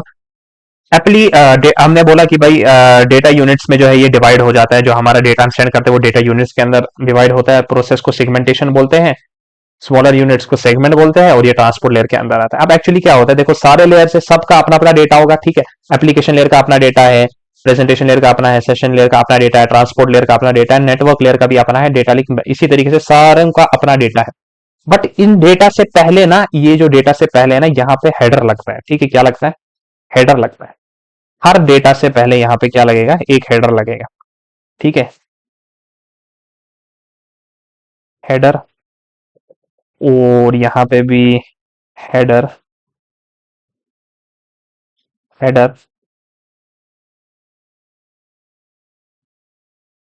तो डेटा तो अपना ही था ना सारा का। अब यहाँ पे मैं क्या कर रहा हूँ, हेडर को ऐड कर रहा हूँ, ठीक है। तो यहाँ पे हेडर, हेडर और दूसरा हेडर। तो यहाँ पे क्या कर रहा हूं मैं, अब मैंने भाई हेडर को यहाँ पे ऐड कर लिया। हेडर क्या होता है, देखो अब अपनी अपनी लेयर है ना, अब सबका अपना अपना डेटा यूनिट होगा, ठीक है। अब डेटा यूनिट अपना अपना तो सबका होगा। अब जो ये इंफॉर्मेशन जो ऐड कर रही है ना, यहाँ पे हम हेडर ऐड करते हैं, ठीक है। तो हेडर क्या हुआ, each layer adds its own information with the main data. अपनी जो ये हर एक लेयर है, ये अपनी ओन इन्फॉर्मेशन जो है और ऐड करता है, ठीक है। इसके पहले डेटा जो अब है अवेलेबल, उसमें जो है जो इनका डेटा यूनिट है, उसके पहले ये हेडर लगाता है। मतलब जो लेयर होती है वो अपना अपना जो इन्फॉर्मेशन है डेटा से पहले ऐड करता है। देखो इसने अपना हेडर लगा दिया, डेटा लिंक ने अपना हेडर लगा दिया, नेटवर्क लेयर ने भी यहाँ पे अपना हेडर लगा दिया, इसी तरीके से ट्रांसपोर्ट लेयर ने भी। तो डेटा से पहले ये जो लेयर है ये थोड़ी अपनी इंफॉर्मेशन ऐड करते हैं, उसी को हम हेडर बोलते हैं, और ये यहाँ पे ऐड करते हैं, ठीक है। तो जैसे ही ये ऐड करते हैं हेडर, तो यहाँ पे ये हमारा जो डेटा यूनिट है, जैसे ही डेटा यूनिट को यहाँ पे हेडर ऐड हो जाता है, ठीक है, जैसे ही डेटा यूनिट को यहाँ पे हेडर ऐड हो जाता है, इसको हम एक नया नाम देते हैं, प्रोटोकॉल, प्रोटोकॉल डेटा यूनिट। इसको हम प्रोटोकॉल डेटा यूनिट बोलते हैं। अब इसका जो शॉर्ट फॉर्म लेंगे पीडीयू, ठीक है। तो ये प्रोटोकॉल डेटा यूनिट, अब देखो हेडर भी ऐड हुआ डेटा यूनिट को, तो इसका जो प्रोटोकॉल डेटा यूनिट है वो हमारा डेटा ही हो जाएगा, ठीक है। इसी तरीके से इसका प्रोटोकॉल डेटा यूनिट क्या हो जाएगा, इसका भी डेटा ही होता है। इसी तरीके से सेशन लेयर का भी जो प्रोटोकॉल डेटा यूनिट होता है वो भी क्या होता है, डेटा ही होता है। यहां से थोड़ा चेंज हो जाता है, ठीक है। हमने देखा कि ट्रांसपोर्ट लेयर में हम जो डेटा यूनिट को जो हम नाम देते हैं वो हम सेगमेंट देते हैं। अब ये भी देखा इनको सेगमेंट्स के थ्रू डेटा को हम यहाँ पे सेगमेंट्स बोलते हैं, जिसको हमने प्रोसेस बोला सेगमेंटेशन। नेटवर्क लेयर के अंदर हम इसको जो है यहाँ पे बोलते हैं, नेटवर्क लेयर के अंदर हम इसको क्या बोलते हैं, पैकेट्स, ठीक है। पैकेट्स आपने सुना होगा, ठीक है, पैकेट्स ही ज्यादा हम यूज करते हैं। तो ये हमारे नेटवर्क लेयर के अंदर हम इसको पैकेट्स बोलते हैं। इसी तरीके से हमें जो है डेटा लिंक के अंदर हम इसको फ्रेम बोलते हैं, ठीक है। इसको डेटा को हम फ्रेम बोलते हैं। और फिर फिजिकल लेयर के अंदर हम इसको बिट्स बोलते हैं, ठीक है। तो ये जो है आप लोगों का यहाँ पे होता है, ठीक है। अब ये जो प्रोसेस है ना, यहाँ पे जो यहाँ पे आप देखो हर कोई अपनी अपनी इंफॉर्मेशन ऐड कर रहा है, ठीक है। हेडर ऐड कर रहा है, हेडर ऐड कर रहा है, डेटा यूनिट के साथ ऐड कर रहा है। तो ये जो पूरा प्रोसेस यहाँ पे हो रहा है ना, एप्लीकेशन लेयर से फिजिकल लेयर तक ये जो प्रोसेस फुल हो रहा है ना, इस फुल प्रोसेस को जो है ना, इस होल प्रोसेस, ये इंपॉर्टेंट पॉइंट है, this whole process is known as encapsulation.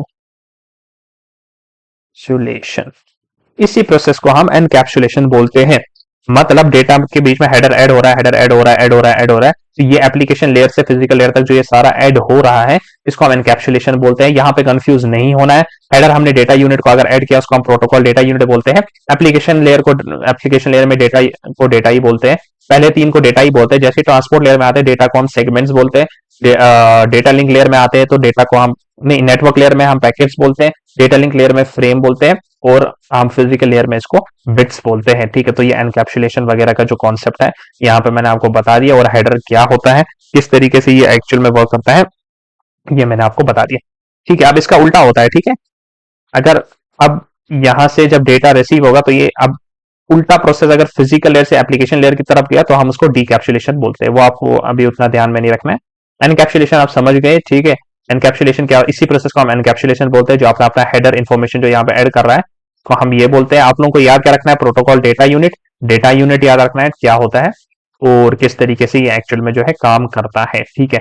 Header कैसे ऐड होते हैं, तो ये मिली सेकेंड्स के अंदर हो जाता है, ठीक है। तो अभी ये तो हमें पढ़ने के लिए भाई इतने अच्छे से पढ़ना है, नहीं तो ये तो बहुत ही जल्दी हो जाता है, ठीक है। अब जो है भाई हम क्या करते हैं भाई, अब जो नेक्स्ट हमारा टॉपिक है,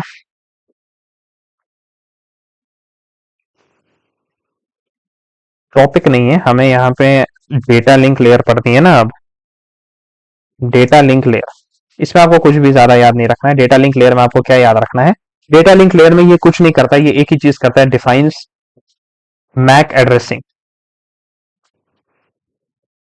मैक एड्रेसिंग भाई ये डिफाइन करता है, ठीक है, इतना ही कहता है, यानी फिजिकल जो एड्रेस होता है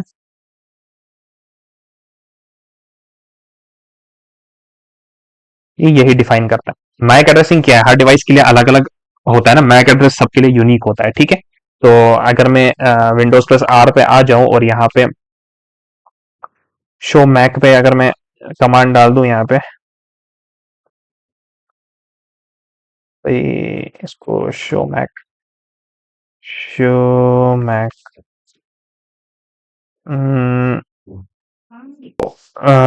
डिवाइस मैक, भाई कमांड मेरे को अभी याद नहीं है, बट देखो भाई ये डेटा लिंक लेयर जो होता है ये असली में मैक एड्रेस डिफाइन करता है, जो फिजिकल एड्रेस हमारा होता है उसको ये यहाँ पे डिफाइन करता है, ठीक है।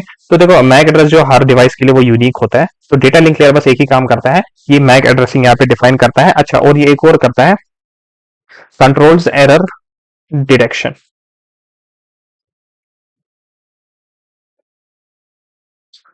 कंट्रोल्स एरर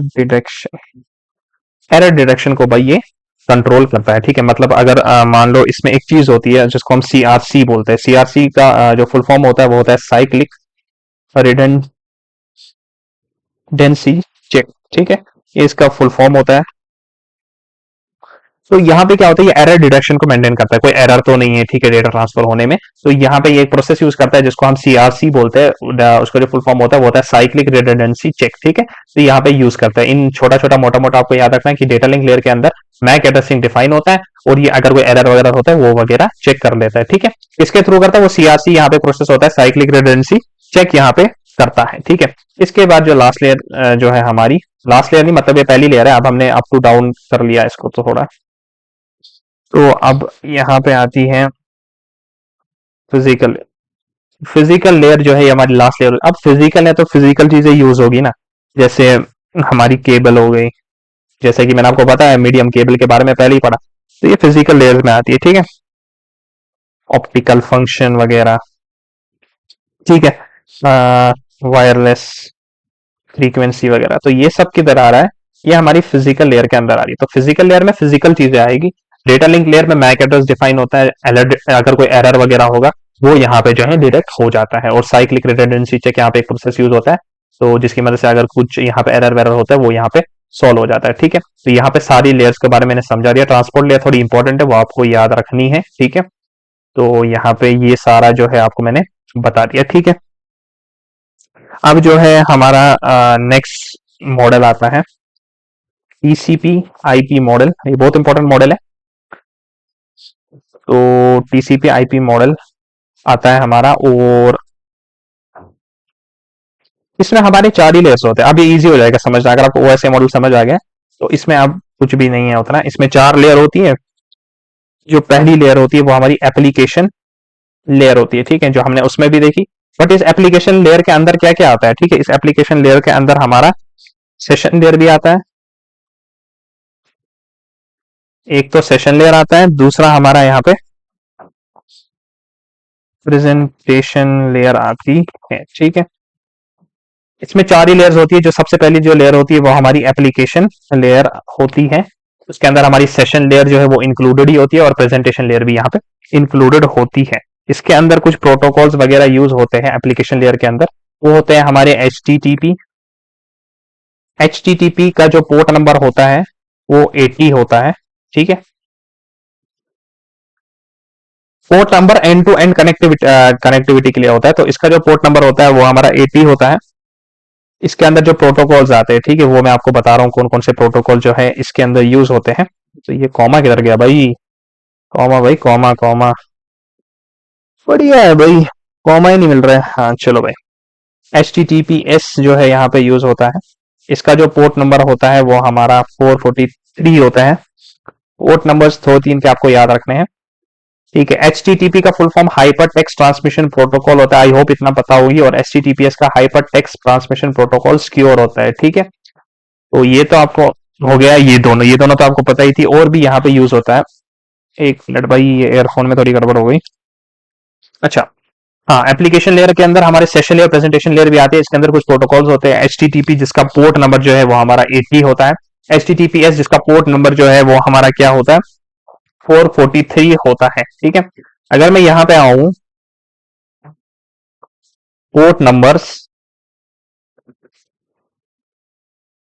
ये देखो भाई 16 bit unsigned use to specify process virtual door on the computer. End to end communication के लिए भाई ये जो है पोर्ट नंबर्स यहाँ पे होते हैं, ठीक है। इन शॉर्ट ये गूगल थोड़ा अपना बता रहा है तो हम इजी समझने के लिए। तो यहाँ पे एक और कौन कौन से होते हैं, एफटीपी होता है। एफटीपी का जो फुल फॉर्म होता है वो होता है फाइल ट्रांसफर प्रोटोकॉल, ठीक है। फाइल ट्रांसफर प्रोटोकॉल जो एफटीपी होता है, इसका जो पोर्ट नंबर होता है वो 20 होता है, 21 होता है, ठीक है। तो एफटीपी का जो है वो यही होता है। और यहाँ पे एक और प्रोटोकॉल आता है हमारा टीएफटीपी। अच्छा, ये एफटीपी फाइल ट्रांसफर प्रोटोकॉल होता है ना, ये स्लो होता है। एक तो ये स्लो होता है बट सिक्योर होता है, ठीक है। सिक्योर होता है। और ये जो है नेक्स्ट होता है, इसको हम बोलते हैं ट्राइबल फाइल ट्रांसफर प्रोटोकॉल। तो ट्राइबल फाइल ट्रांसफर प्रोटोकॉल जो है ये हमारा फास्ट होता है एक्चुअल में। अब अगर कोई चीज फास्ट है बट नॉट सिक्योर, ये सिक्योर नहीं होता है, तो इसका जो पोर्ट नंबर हमारा होता है, इसका पोर्ट नंबर हमारा 69 होता है। कुछ कुछ ये आपको इंपॉर्टेंट इंपॉर्टेंट है वो याद रखने हैं।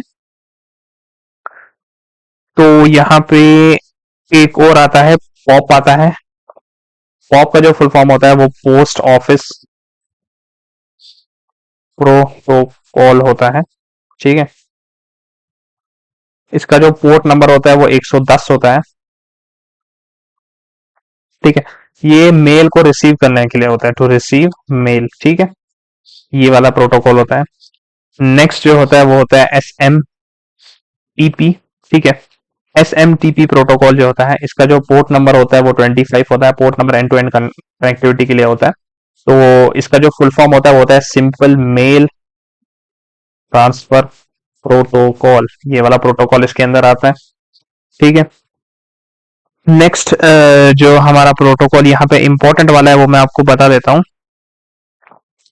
यहाँ पे एसएसएच वाला प्रोटोकॉल होता है, ठीक है। इसको हम सिक्योर शेल बोलते हैं। ये एक्चुअल में रिमोट यानी रिमोट प्रोटोकॉल होता है, ठीक है। जो इसका जो पोर्ट नंबर होता है वो 22 होता है। इसी तरीके से एक और आता है टेलनेट आता है इसमें, ठीक है, जिसका पोर्ट नंबर 22 होता है। और ये भी हमारा एक रिमोट प्रोटोकॉल के लिए यहाँ पे यूज किया जाता है। इसके बाद डीएनएस आता है। चलो डीएनएस का मैं आपको बताऊंगा, इसके अंदर डीएनएस भी आता है, ठीक है। डीएनएस क्या है वो भी थोड़ा डिटेल में समझेंगे अभी। तो डीएनएस इसका जो पोर्ट नंबर है वो 53 होता है हमारा, ठीक है। और भी बहुत सारे होते हैं इसमें, आते तो बहुत सारे, पर आप लोगों को मैंने इंपॉर्टेंट इंपॉर्टेंट यहाँ पे जो है बता दिया। आई मैप भी आता है इसमें, जिसका पोर्ट नंबर यहाँ पे 143 होता है। और ये इंटरनेट मेल एक्सेसिंग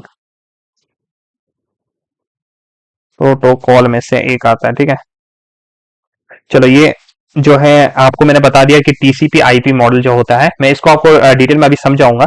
अब टीसीपी आईपी जो मॉडल होता है इसमें 4 लेयर होती है। सबसे पहले एप्लीकेशन लेयर आती है, इसी के अंदर हमारी सेशन लेयर आती है और प्रेजेंटेशन लेयर जो है यहाँ पे आती है, ठीक है।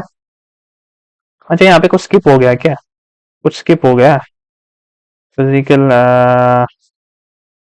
कुछ तो हो गया स्किप भाई। 1 2 3 4, अच्छा अच्छा अच्छा अच्छा अच्छा भाई, यहाँ पे एक और लेयर आती है ना भाई, ये तो स्किप हो गया ना भाई, सॉरी सॉरी। फिफ्थ लेयर जो यहाँ पे आती है वो नेटवर्क लेयर आती है ना। नेटवर्क लेयर में कुछ नहीं होता है। नेटवर्क लेयर जो है यहाँ पे हमारी असाइन करती है आईपी एड्रेसेस, ठीक है। यानी जो नेटवर्क लेयर हमारी आती है ना वो आईपी एड्रेसेस को यहाँ पे देखती है, ठीक है भाई। ये स्किप हो गया भाई, ये कैसे स्किप हो गया? ये हमें प्रोवाइड करती है कनेक्टिविटी, ठीक है। तो इसमें क्या होता है ना, ये एक्चुअली डिफाइन करती है, ठीक है। इट इज यहाँ पे किधर लिखा मैंने, असाइन द आईपी एड्रेसेस, या आप डिफाइंस बोल सकते हो, defines logical addressing. Network layer में लॉजिकल एड्रेसिंग होती है। लॉजिकल एड्रेसिंग मतलब आईपी एड्रेसिंग होती है, ठीक है। आईपी एड्रेस के हिसाब से यहाँ पे कनेक्टिविटी होती है, बस इतना ही है इसमें, ठीक है। इसमें तो ज्यादा नहीं है। नेटवर्क लेयर में याद रखना है ये आईपी एड्रेस को जो है डिफाइन करती है, ठीक है। तो आईपी एड्रेस की डिफाइन करने की मदद से यहाँ पे कनेक्टिविटी मेंटेन करती है। IP address is very important, ठीक है। तो वो चीज आपको याद रखनी है, ठीक है। अब टीसीपी आईपी मॉडल में 4 लेयर होते हैं। सबसे पहली लेयर एप्लीकेशन लेयर होती है, इसमें हमारी सेशन लेयर भी आती है, प्रेजेंटेशन लेयर भी आती है। इसमें हमारे प्रोटोकॉल्स कुछ यूज होते हैं, ये वाले सारे प्रोटोकॉल इंपॉर्टेंट इंपॉर्टेंट मैंने आपको बता दिए। प्रोटोकॉल्स यहाँ पे और भी आते हैं, इसमें डीएनएस भी आता है हमारा, ठीक है। क्या आता है अच्छा डीएनएस मैंने लिख दिया, ठीक है। तो ये सारा जो है हमारे पहले एप्लीकेशन लेयर में आती है, ठीक है। तो नेक्स्ट जो सेकंड लेयर इसकी होती है, 4 ही लेयर्स होती है इसकी। सेकंड लेयर हमारी ट्रांसपोर्ट लेयर होती है, और ट्रांसपोर्ट लेयर के अंदर हमारा आता है टीसीपी और IP protocol. TCP IP protocol आता है। चलो भाई इसी पे चर्चा कर लेते हैं, टीसीपी आईपी प्रोटोकॉल क्या होता है। टीसीपी का जो फुल फॉर्म होता है वो हमारा होता है ट्रांसमिशन कंट्रोल प्रोटोकॉल, ठीक है। ये हमारा ट्रांसमिशन कंट्रोल प्रोटोकॉल होता है, ठीक है। तो ये कहाँ जा रहा है भाई, तो इसको मैं थोड़ा बैक कर लेता हूं। तो टीसीपी का फुल फॉर्म होता है ट्रांसमिशन कंट्रोल प्रोटोकॉल। इसमें क्या होता है एक्चुअल में, ये हमारा कनेक्शन ओरिएंटेड होता है, ठीक है। Number first point. Second point ये स्लोअर होता है। थर्ड पॉइंट ये हमारा TCP 3 way and shake process यहाँ पे यूज करता है। फोर्थ पॉइंट जो है इसका ये हमारा सिक्योर होता है। अभी समझाता हूं, ठीक है। देखो क्या होता है, दूसरी तरह से अगर मैं यहाँ पे यूडीपी लिख दूं, यूडीपी का फुल फॉर्म होता है यूजर डेटाग्राम प्रोटोकॉल, ठीक है। ये यहाँ पे आ गया प्रोटोकॉल। अच्छी इसको थोड़ा सा पीछे करते हैं, प्रोटोकॉल, ठीक है। अब यूजर डेटाग्राम प्रोटोकॉल, अभी इसको मैं यहाँ पे लाता हूँ। ये कनेक्शन लेस होता है, ये अभी समझाता हूँ सारा मैं आप लोगों को, तो आप लोग घबराओ मत, ठीक है। घबराने की बात नहीं है, सब कुछ समझाएंगे अभी आपको। ये फास्ट होता है, ठीक है। इनसिक्योर। अच्छा देखो टीसीपी का जो फुल फॉर्म होता है वो ट्रांसमिशन कंट्रोल प्रोटोकॉल जो होता है इसका फुल फॉर्म होता है। एक्चुअली इसमें क्या होता है, जो हमारा जो 90% जो नेटवर्क है ना, जो डेटा ट्रांसफर वगैरह होता है वो हमारा, या आप मान लो 80% जो है,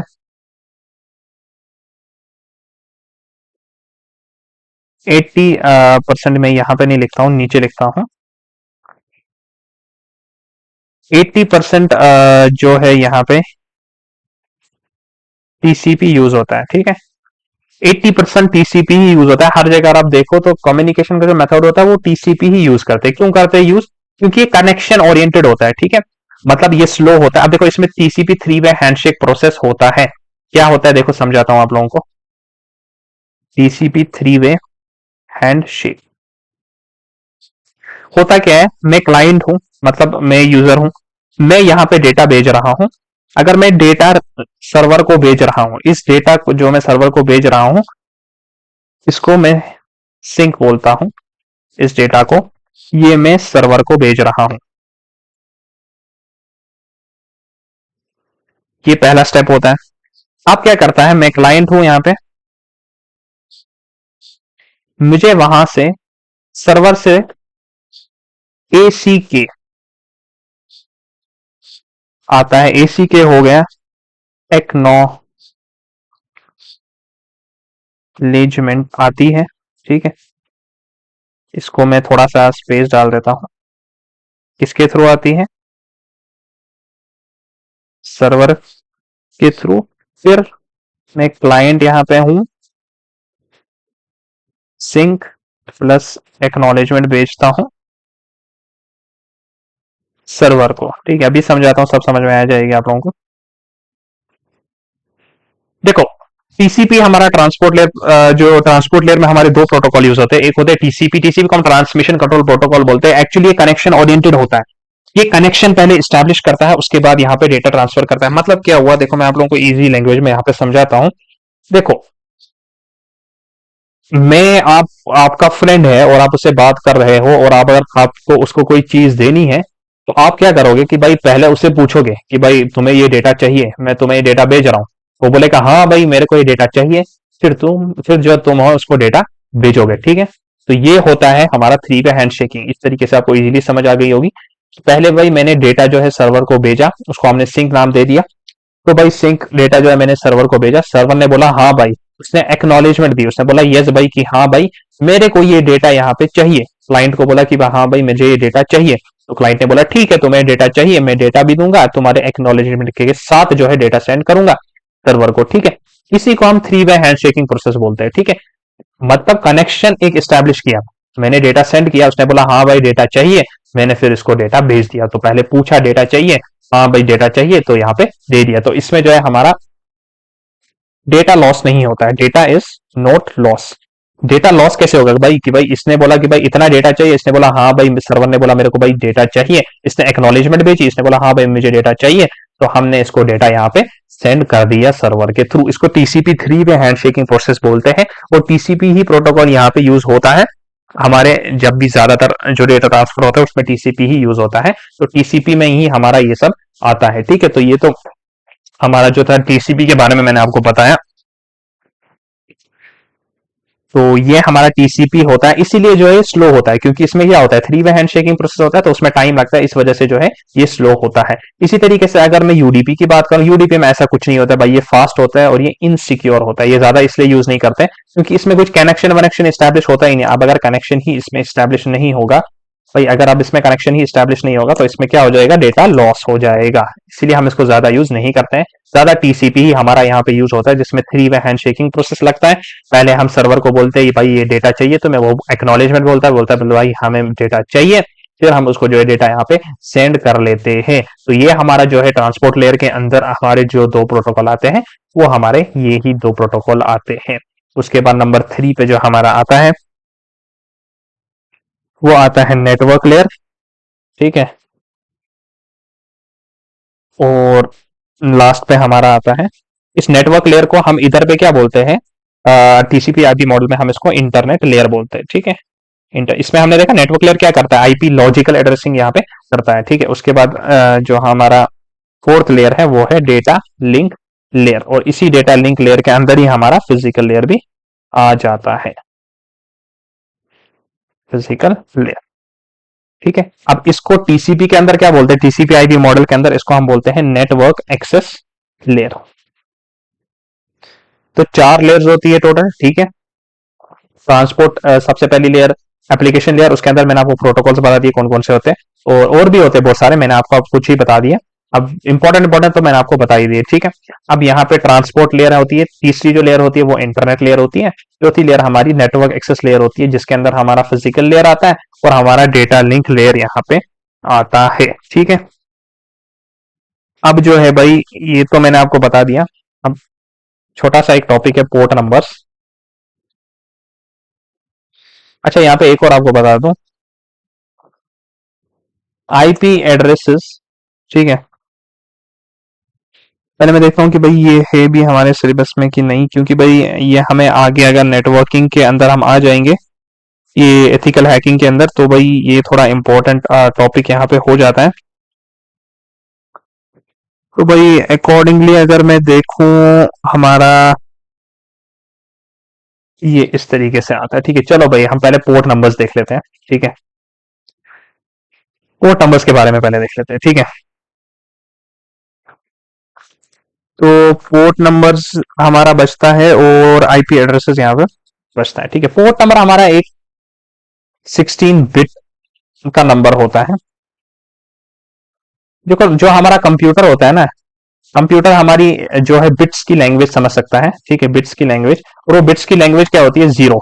जीरो का मतलब होता है ऑन, और वन का मतलब होता है ऑफ, ठीक है। यही दो यहाँ पे जो कंप्यूटर हमारी लैंग्वेज समझ सकता है, वो हमारी लैंग्वेज समझ सकता है।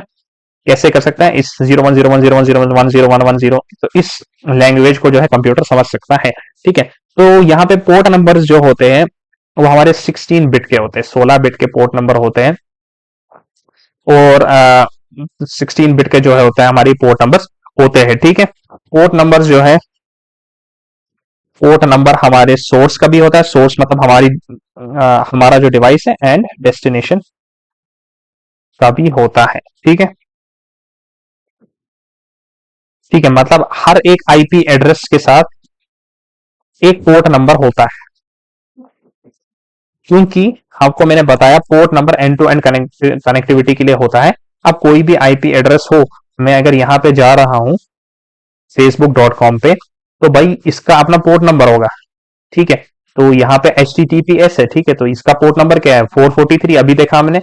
तो देखो हर ये आईपी एड्रेस है ना, तो एक्चुअली में आईपी एड्रेस ही हमारा रीडेबल फॉर्मेट में आ रहा है ऐसे। ठीक है, www.facebook.com, इसको हम डोमेन बोलते हैं। ये एक्चुअल में जो हम देख रहे हैं ये इस तरीके से नहीं होता है। ठीक है, ये हमारा आईपी एड्रेस में होता है एक्चुअली में। ठीक है, वो जब हम हैकिंग में आएंगे तो मैं आपको वो समझा दूंगा अच्छे से। तो यहाँ पे जो प्रोटोकॉल यूज हो रहा है वो HTTPS यूज हो रहा है, मतलब 80, मतलब आईपी एड्रेस के साथ यहाँ पे यहाँ पे जो है पोर्ट नंबर यूज हो रहा है। ठीक है, तो आईपी एड्रेसेस और पोर्ट नंबर की कॉम्बिनेशन को हम सॉकेट बोलते हैं। ठीक है, तो ये जो है आईपी एड्रेसेस, हर आईपी एड्रेस के साथ एक पोर्ट नंबर होता है, जिसकी हेल्प से वो उस करंट डेस्टिनेशन कनेक्टिविटी यहाँ पे स्टैब्लिश करता है कि भाई हाँ मेरे को पता है यहाँ पे जाना है। जो हमारे वेल नोन पोर्ट नंबर्स होते हैं, तो वेल नोन पोर्ट नंबर होते हैं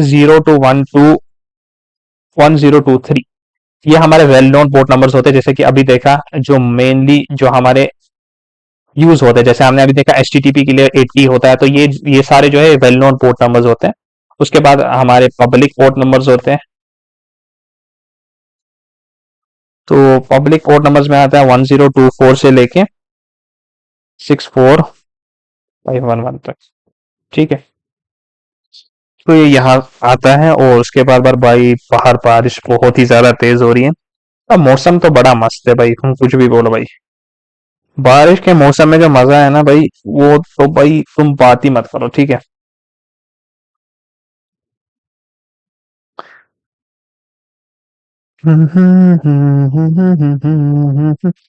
तो वेल नोन पोर्ट नंबर्स हमारे 021023 होते हैं।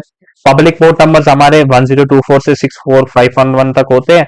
और प्राइवेट पोर्ट नंबर ये ज्यादा यूज नहीं होते, प्राइवेटली जो है ये पोर्ट नंबर्स यहाँ पे यूज होते हैं। पोर्ट नंबर का आपको कॉन्सेप्ट समझ आया, पोर्ट नंबर क्या हुआ, मतलब देखो कनेक्टिविटी जो है मेंटेन करना है। मान लो अब मुझे facebook.com पे जाना है, तो ऐसे ही तो facebook.com पे नहीं जाएगा ना भाई, उसके लिए कुछ प्रोटोकॉल यहाँ पे होगा। ठीक है, तो पोर्ट नंबर होगा, उस पोर्ट नंबर के थ्रू ही वो जा सकता है। ठीक है, तो ये हमारा जो है 16 बिट का नंबर होता है। 0 बिट हमारा कंप्यूटर लैंग्वेज 0 और 1 को समझता है। 0 मतलब ऑन होता है, 1 मतलब ऑफ होता है। तो यहाँ पे ये पोर्ट नंबर के बारे में मैंने आपको बता दिया। ठीक है, तो ये हमारा पोर्ट नंबर था। अब हर आईपी एड्रेस का पोर्ट नंबर होता है, उसको हम सॉकेट बोलते हैं। इसको और क्लियर करने के लिए मैं आपको डीएनएस पढ़ा ही देता हूँ। आप कुछ नहीं कर सकते भाई। डोमेन नेम सर्वर क्या होता है एक्चुअल में, डीएनएस से क्या होता है, translate readable domain names into IP addresses, इतना ही है। डीएनएस जो हमारा होता है यही एक्चुअल में, अभी आप सोच रहे हो कि भाई इधर है आईपी एड्रेस है, तो ये डीएनएस एक्चुअली में जो इसको कन्वर्ट करता है, हमारे जो हमारा डोमेन नेम होता है उसको आईपी एड्रेस के अंदर यहाँ पे कन्वर्ट कर देता है। ठीक है, अगर मैं आपको यहाँ पे दिखा दूं, पिंग www.facebook.com, अब देखो भाई, ये देखो भाई आईपी एड्रेस आ गया इसका। ठीक है, ये देखो आईपी एड्रेस आपके सामने, ये हमारा IPv6 एड्रेस है। अभी मैं बताता हूँ आप लोगों को क्या होता है। तो ये हमारा IPv6 एड्रेस है। तो ये आप देखो यहाँ पे कि ये इसका आईपी एड्रेस है, मतलब अब ये जो डोमेन हमें शो हो रहा है हमारे लिए facebook.com है, पर जो कंप्यूटर के लिए है वो हमारा आईपी एड्रेस है। तो वो आईपी एड्रेस आपको दिखा दिया इसने, तो मतलब पोर्ट नंबर यहाँ पे HTTPS का 80 है और यहाँ पे आईपी एड्रेस है। तो ये आईपी एड्रेस को, ये डोमेन नेम को आईपी एड्रेस में जो है कौन चेंज करता है, वो हमारा डीएनएस चेंज करता है। ठीक है, तो ये हमारा जो है डीएनएस यहाँ पे ये काम करता है। तो ये एक्चुअली जो हमारा रीडेबल डोमेन होता है उसको किस में कन्वर्ट करता है, उसको हमारा आईपी एड्रेसेस में कन्वर्ट करता है। ठीक है, तो अब आपको समझ आ गई होगी कि किस तरीके से आईपी एड्रेसेस और पोर्ट नंबर जो होते हैं, आईपी एड्रेसेस कैसे आते हैं। मतलब डोमेन नेम का, हर एक डोमेन का अपना अपना आईपी एड्रेस होता है। हम एनमैप स्कैन पढ़ेंगे, वहां पे आपको डिटेल में समझ में आ जाएगी। ठीक है, तो यहाँ पे ये मैंने आपको बता दिया। ठीक है, क्या होता है। तो भाई इतना सो टॉपिक तो हमने खत्म कर लिया। अब देखते हैं कि भाई बाकी क्या बचा हुआ है हमारा। तो भाई अब जो बाकी चीज हमारी बच गई है वो होती है हमारी आईपी एड्रेसेस। ठीक है भाई, आईपी एड्रेसेस यानी आईपी एड्रेस।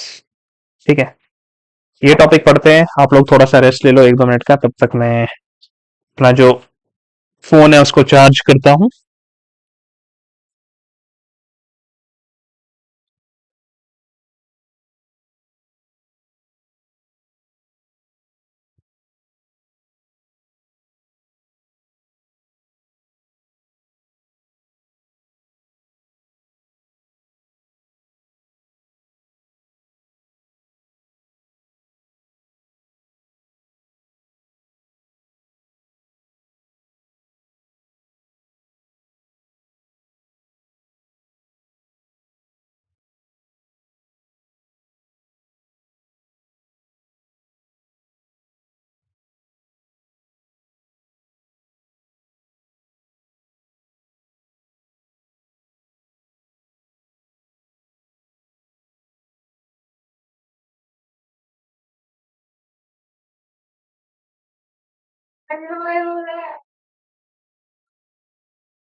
तो वही, चलो भाई कंटिन्यू कर लेते हैं आईपी एड्रेसेस को।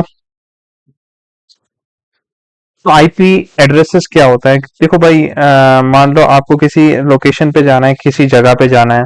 ठीक है, मतलब आपकी अपनी आइडेंटिटी है। मान लो आपका नाम राहुल है, तो आपको किससे पहचानते हैं? राहुल नाम से पहचानते हैं। इसी तरीके से कंप्यूटर्स की अपनी अपनी जो है पहचान होती है, उस पहचान को ही हम आईपी एड्रेसेस बोलते हैं। आईपी का जो फुल फॉर्म होता है वो हमारा इंटरनेट प्रोटोकॉल होता है। ठीक है, तो आईपी एड्रेस में आपको ज्यादा नहीं पढ़ना है, मैं जितना पढ़ाऊंगा उतना ही आपको पढ़ना है एथिकल हैकिंग के लिए। नहीं तो अगर आपको नेटवर्किंग करना है तो नेटवर्किंग के लिए तो बहुत पढ़ना पड़ेगा भाई। ठीक है, तो वो नेटवर्क इंजीनियर्स वगैरह के लिए पढ़ना होता है। ठीक है, तो आईपी एड्रेसेस जो है किस तरीके से अब हम बना सकते हैं, मतलब हर डिवाइस का अपना अपना होता है। तो हम आईपी एड्रेस यूनिक आइडेंटिटी होती है इंसान की। आपका नाम राहुल है जैसे, तो आप एक यूनिक राहुल आइडेंटिटी है। अब वो किसी का सेम भी हो सकता है, पर वो हमारा फिर वो प्राइवेट में आ जाएगा। ठीक है, आईपी एड्रेसेस में। ठीक है, तो आईपी एड्रेसेस जो हमारे होते हैं, इसको जो है ये दो तरह आईपी में इसको डिवाइड किया जाता है। एक होता है हमारा स्टैटिक आईपी, और दूसरा जो हमारा होता है वो होता है डायनामिक आईपी। स्टैटिक आईपी और डायनामिक आईपी क्या होता है? स्टैटिक आईपी जो हमारा होता है वो एक ऐसा आईपी एड्रेस होता है जो हम खुद रखते हैं, यानी we put the IP address manually. ठीक है, आईपी एड्रेस को हम मैनुअली हर कंप्यूटर के अंदर पुट करते हैं। ठीक है, ये हमारे जो स्मॉल नेटवर्क है उसके अंदर जो है हम यहाँ पे आईपी एड्रेसेस जो होते हैं, आईपी एड्रेसेस मतलब एक तरह से ये हर किसी का यूनिक होता है। ठीक है, हर डिवाइस का यूनिक होता है, लेकिन जो प्राइवेट आईपी जो पब्लिक आईपी एड्रेसेस होते हैं वो हर किसी का यूनिक होता है, मगर जो प्राइवेट आईपी एड्रेस होते हैं वो हमारे सेम हो सकते हैं। ठीक है, तो वो मैं आपको भी बताऊंगा। तो देखो, स्टैटिक आईपी जो है हम जो खुद आईपी पोर्ट करते हैं उसको स्टैटिक बोलते हैं, और डायनामिक आईपी जो है ये ऑटोमेटिक आईपी पुट करता है। ठीक है, ऑटोमेटिक आईपी पुट करता है एक सर्वर की हेल्प से, जिसको हम डीएचसीपी सर्वर कहते हैं। ठीक है, तो यहाँ पे दो तरह के आईपी होते हैं, एक स्टैटिक आईपी एक डायनामिक है। कि स्टैटिक आईपी में क्या होता है, हम आईपी को जो है मैनुअली यहाँ पे पुट करते हैं। अगर हमारे पास एक छोटा नेटवर्क है तो वहां पे हम आईपी हर कंप्यूटर को मैनुअली यहाँ पे पुट करेंगे। डायनामिक में क्या होता है कि ऑटोमेटिक आईपी जो है यहाँ पे पुट हो जाता है। ठीक है, अब आईपी को हम थोड़ा डिटेल में यहाँ पे पढ़ते हैं। आईपी एड्रेसेस के जो है यहाँ पे क्लासेस होते हैं। क्लासेस मतलब क्या होते हैं कि भाई आईपी एड्रेसेस भी यहाँ पे कुछ क्लासेस में डिवाइड किया जाता है। आईपी एड्रेस का जो सबसे पहला क्लास होता है क्लास ए। ठीक है, क्लास ए हमारा 0 to 127 होता है, 0 to 127। और हमारा जो आईपी एड्रेसेस में एक इंपॉर्टेंट पार्ट आता है, हमारे आईपी एड्रेस के अंदर एक हमारा नेटवर्क पार्ट होता है और दूसरा हमारा होस्ट पार्ट होता है। हर आईपी के अंदर हमारे पास एक नेटवर्क पार्ट होता है और हमारे पास एक होस्ट पार्ट होता है। ठीक है, तो आईपी एड्रेसेस जो होता है हमारा यहाँ पे आईपी एड्रेसेस, ये हमारा होता है 32 बिट्स का। ठीक है, इट कंटेन्स ऑफ 32 बिट्स होते हैं इसमें, और इसके अंदर हमारे 4 ऑक्टेट होते हैं। क्या मतलब हुआ इसका, आप यहाँ पे देखो,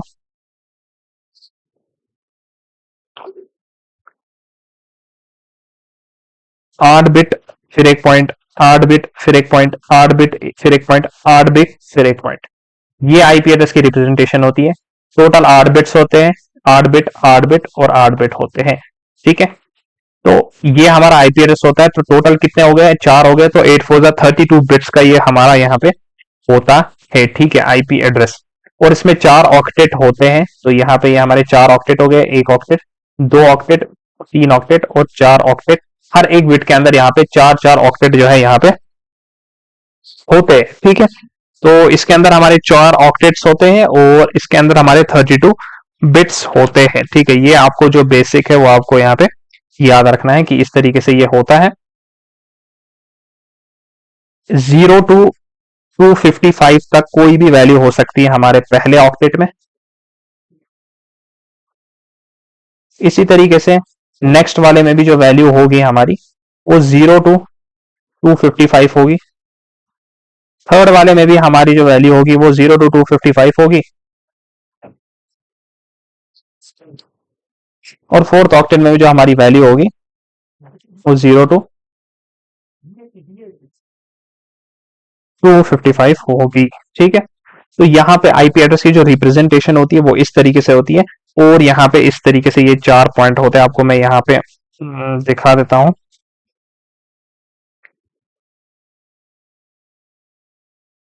नेट स्टैट कमांड डालते हैं।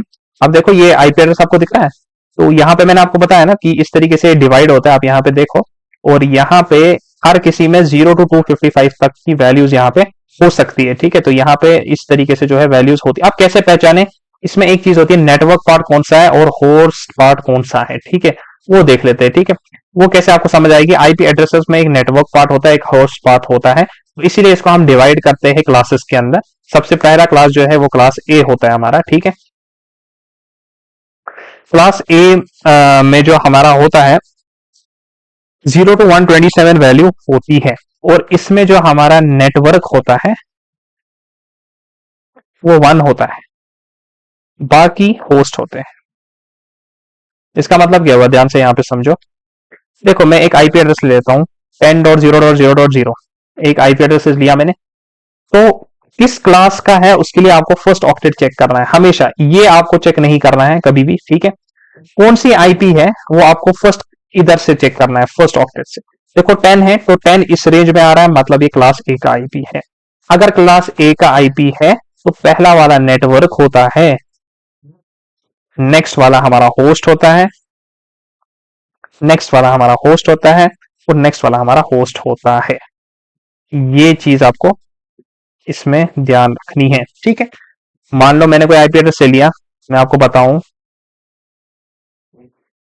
13, अगर मैंने ले लिया 110.2.0.5, आप मुझे बताओ ये कौन सी आईपी है।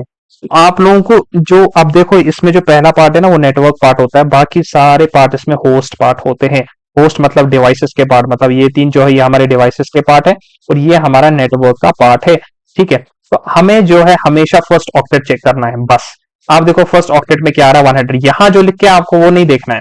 फर्स्ट ऑक्टेट में क्या आ रहा है 110 आ रहा है। तो अगर फर्स्ट ऑक्टेट में 110 आ रहा है, हमें पता है कि भाई ये क्लास ए की रेंज में आ रहा है, तो ये क्लास ए का नेटवर्क है। अगर ये क्लास ए का नेटवर्क है तो इसका जो पहला वाला होगा 110 ये नेटवर्क का बिट होगा, बाकी सारे जो बिट्स होंगे वो हमारे होस्ट के बिट होंगे, ठीक है। बिट हमारे क्या है 0 और 1 है ना, बिट्स क्या है 0 और 1, 0 एंड 1, ठीक है। तो यही जो है यहाँ पे बताया है, ठीक है। तो यहाँ पे देखो 110 ये हमारा नेटवर्क और होस्ट पे। अगर इसी तरीके से मैं मान लूं एक और आईपी ले लूं 36.255, अच्छा 220.27.86, बताओ ये कौन से क्लास का आईपी है। पहला वाला देखो, ठीक है 36 से इस रेंज में आ रहा है तो ये क्लास ए का आईपी है। अगर क्लास ए का है तो इसमें पहला वाला नेटवर्क होगा, दूसरा वाला होस्ट होगा, तीसरा वाला होस्ट होगा, और चौथा वाला भी होस्ट होगा।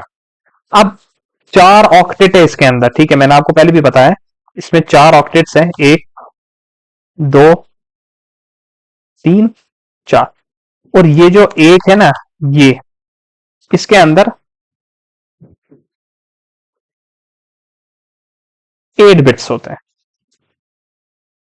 इस एक के अंदर ये 4 ऑक्टेट है, और हर एक ऑक्टेट के अंदर 4 बिट्स होते हैं, 8 बिट्स होते हैं, ठीक है।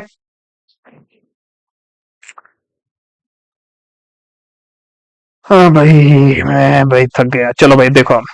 तो यहाँ पे 4 ऑक्टेट्स होते हैं और इसके अंदर 8 बिट्स होते हैं, यानी एक ये जो डैश है ये रिप्रेजेंट करता है 8 बिट, मतलब इसके अंदर 8 बिट होंगे, ठीक है। इसके अंदर भी 8 बिट होंगे, इसके अंदर भी 8 बिट होंगे, इसके अंदर भी 8 बिट होंगे।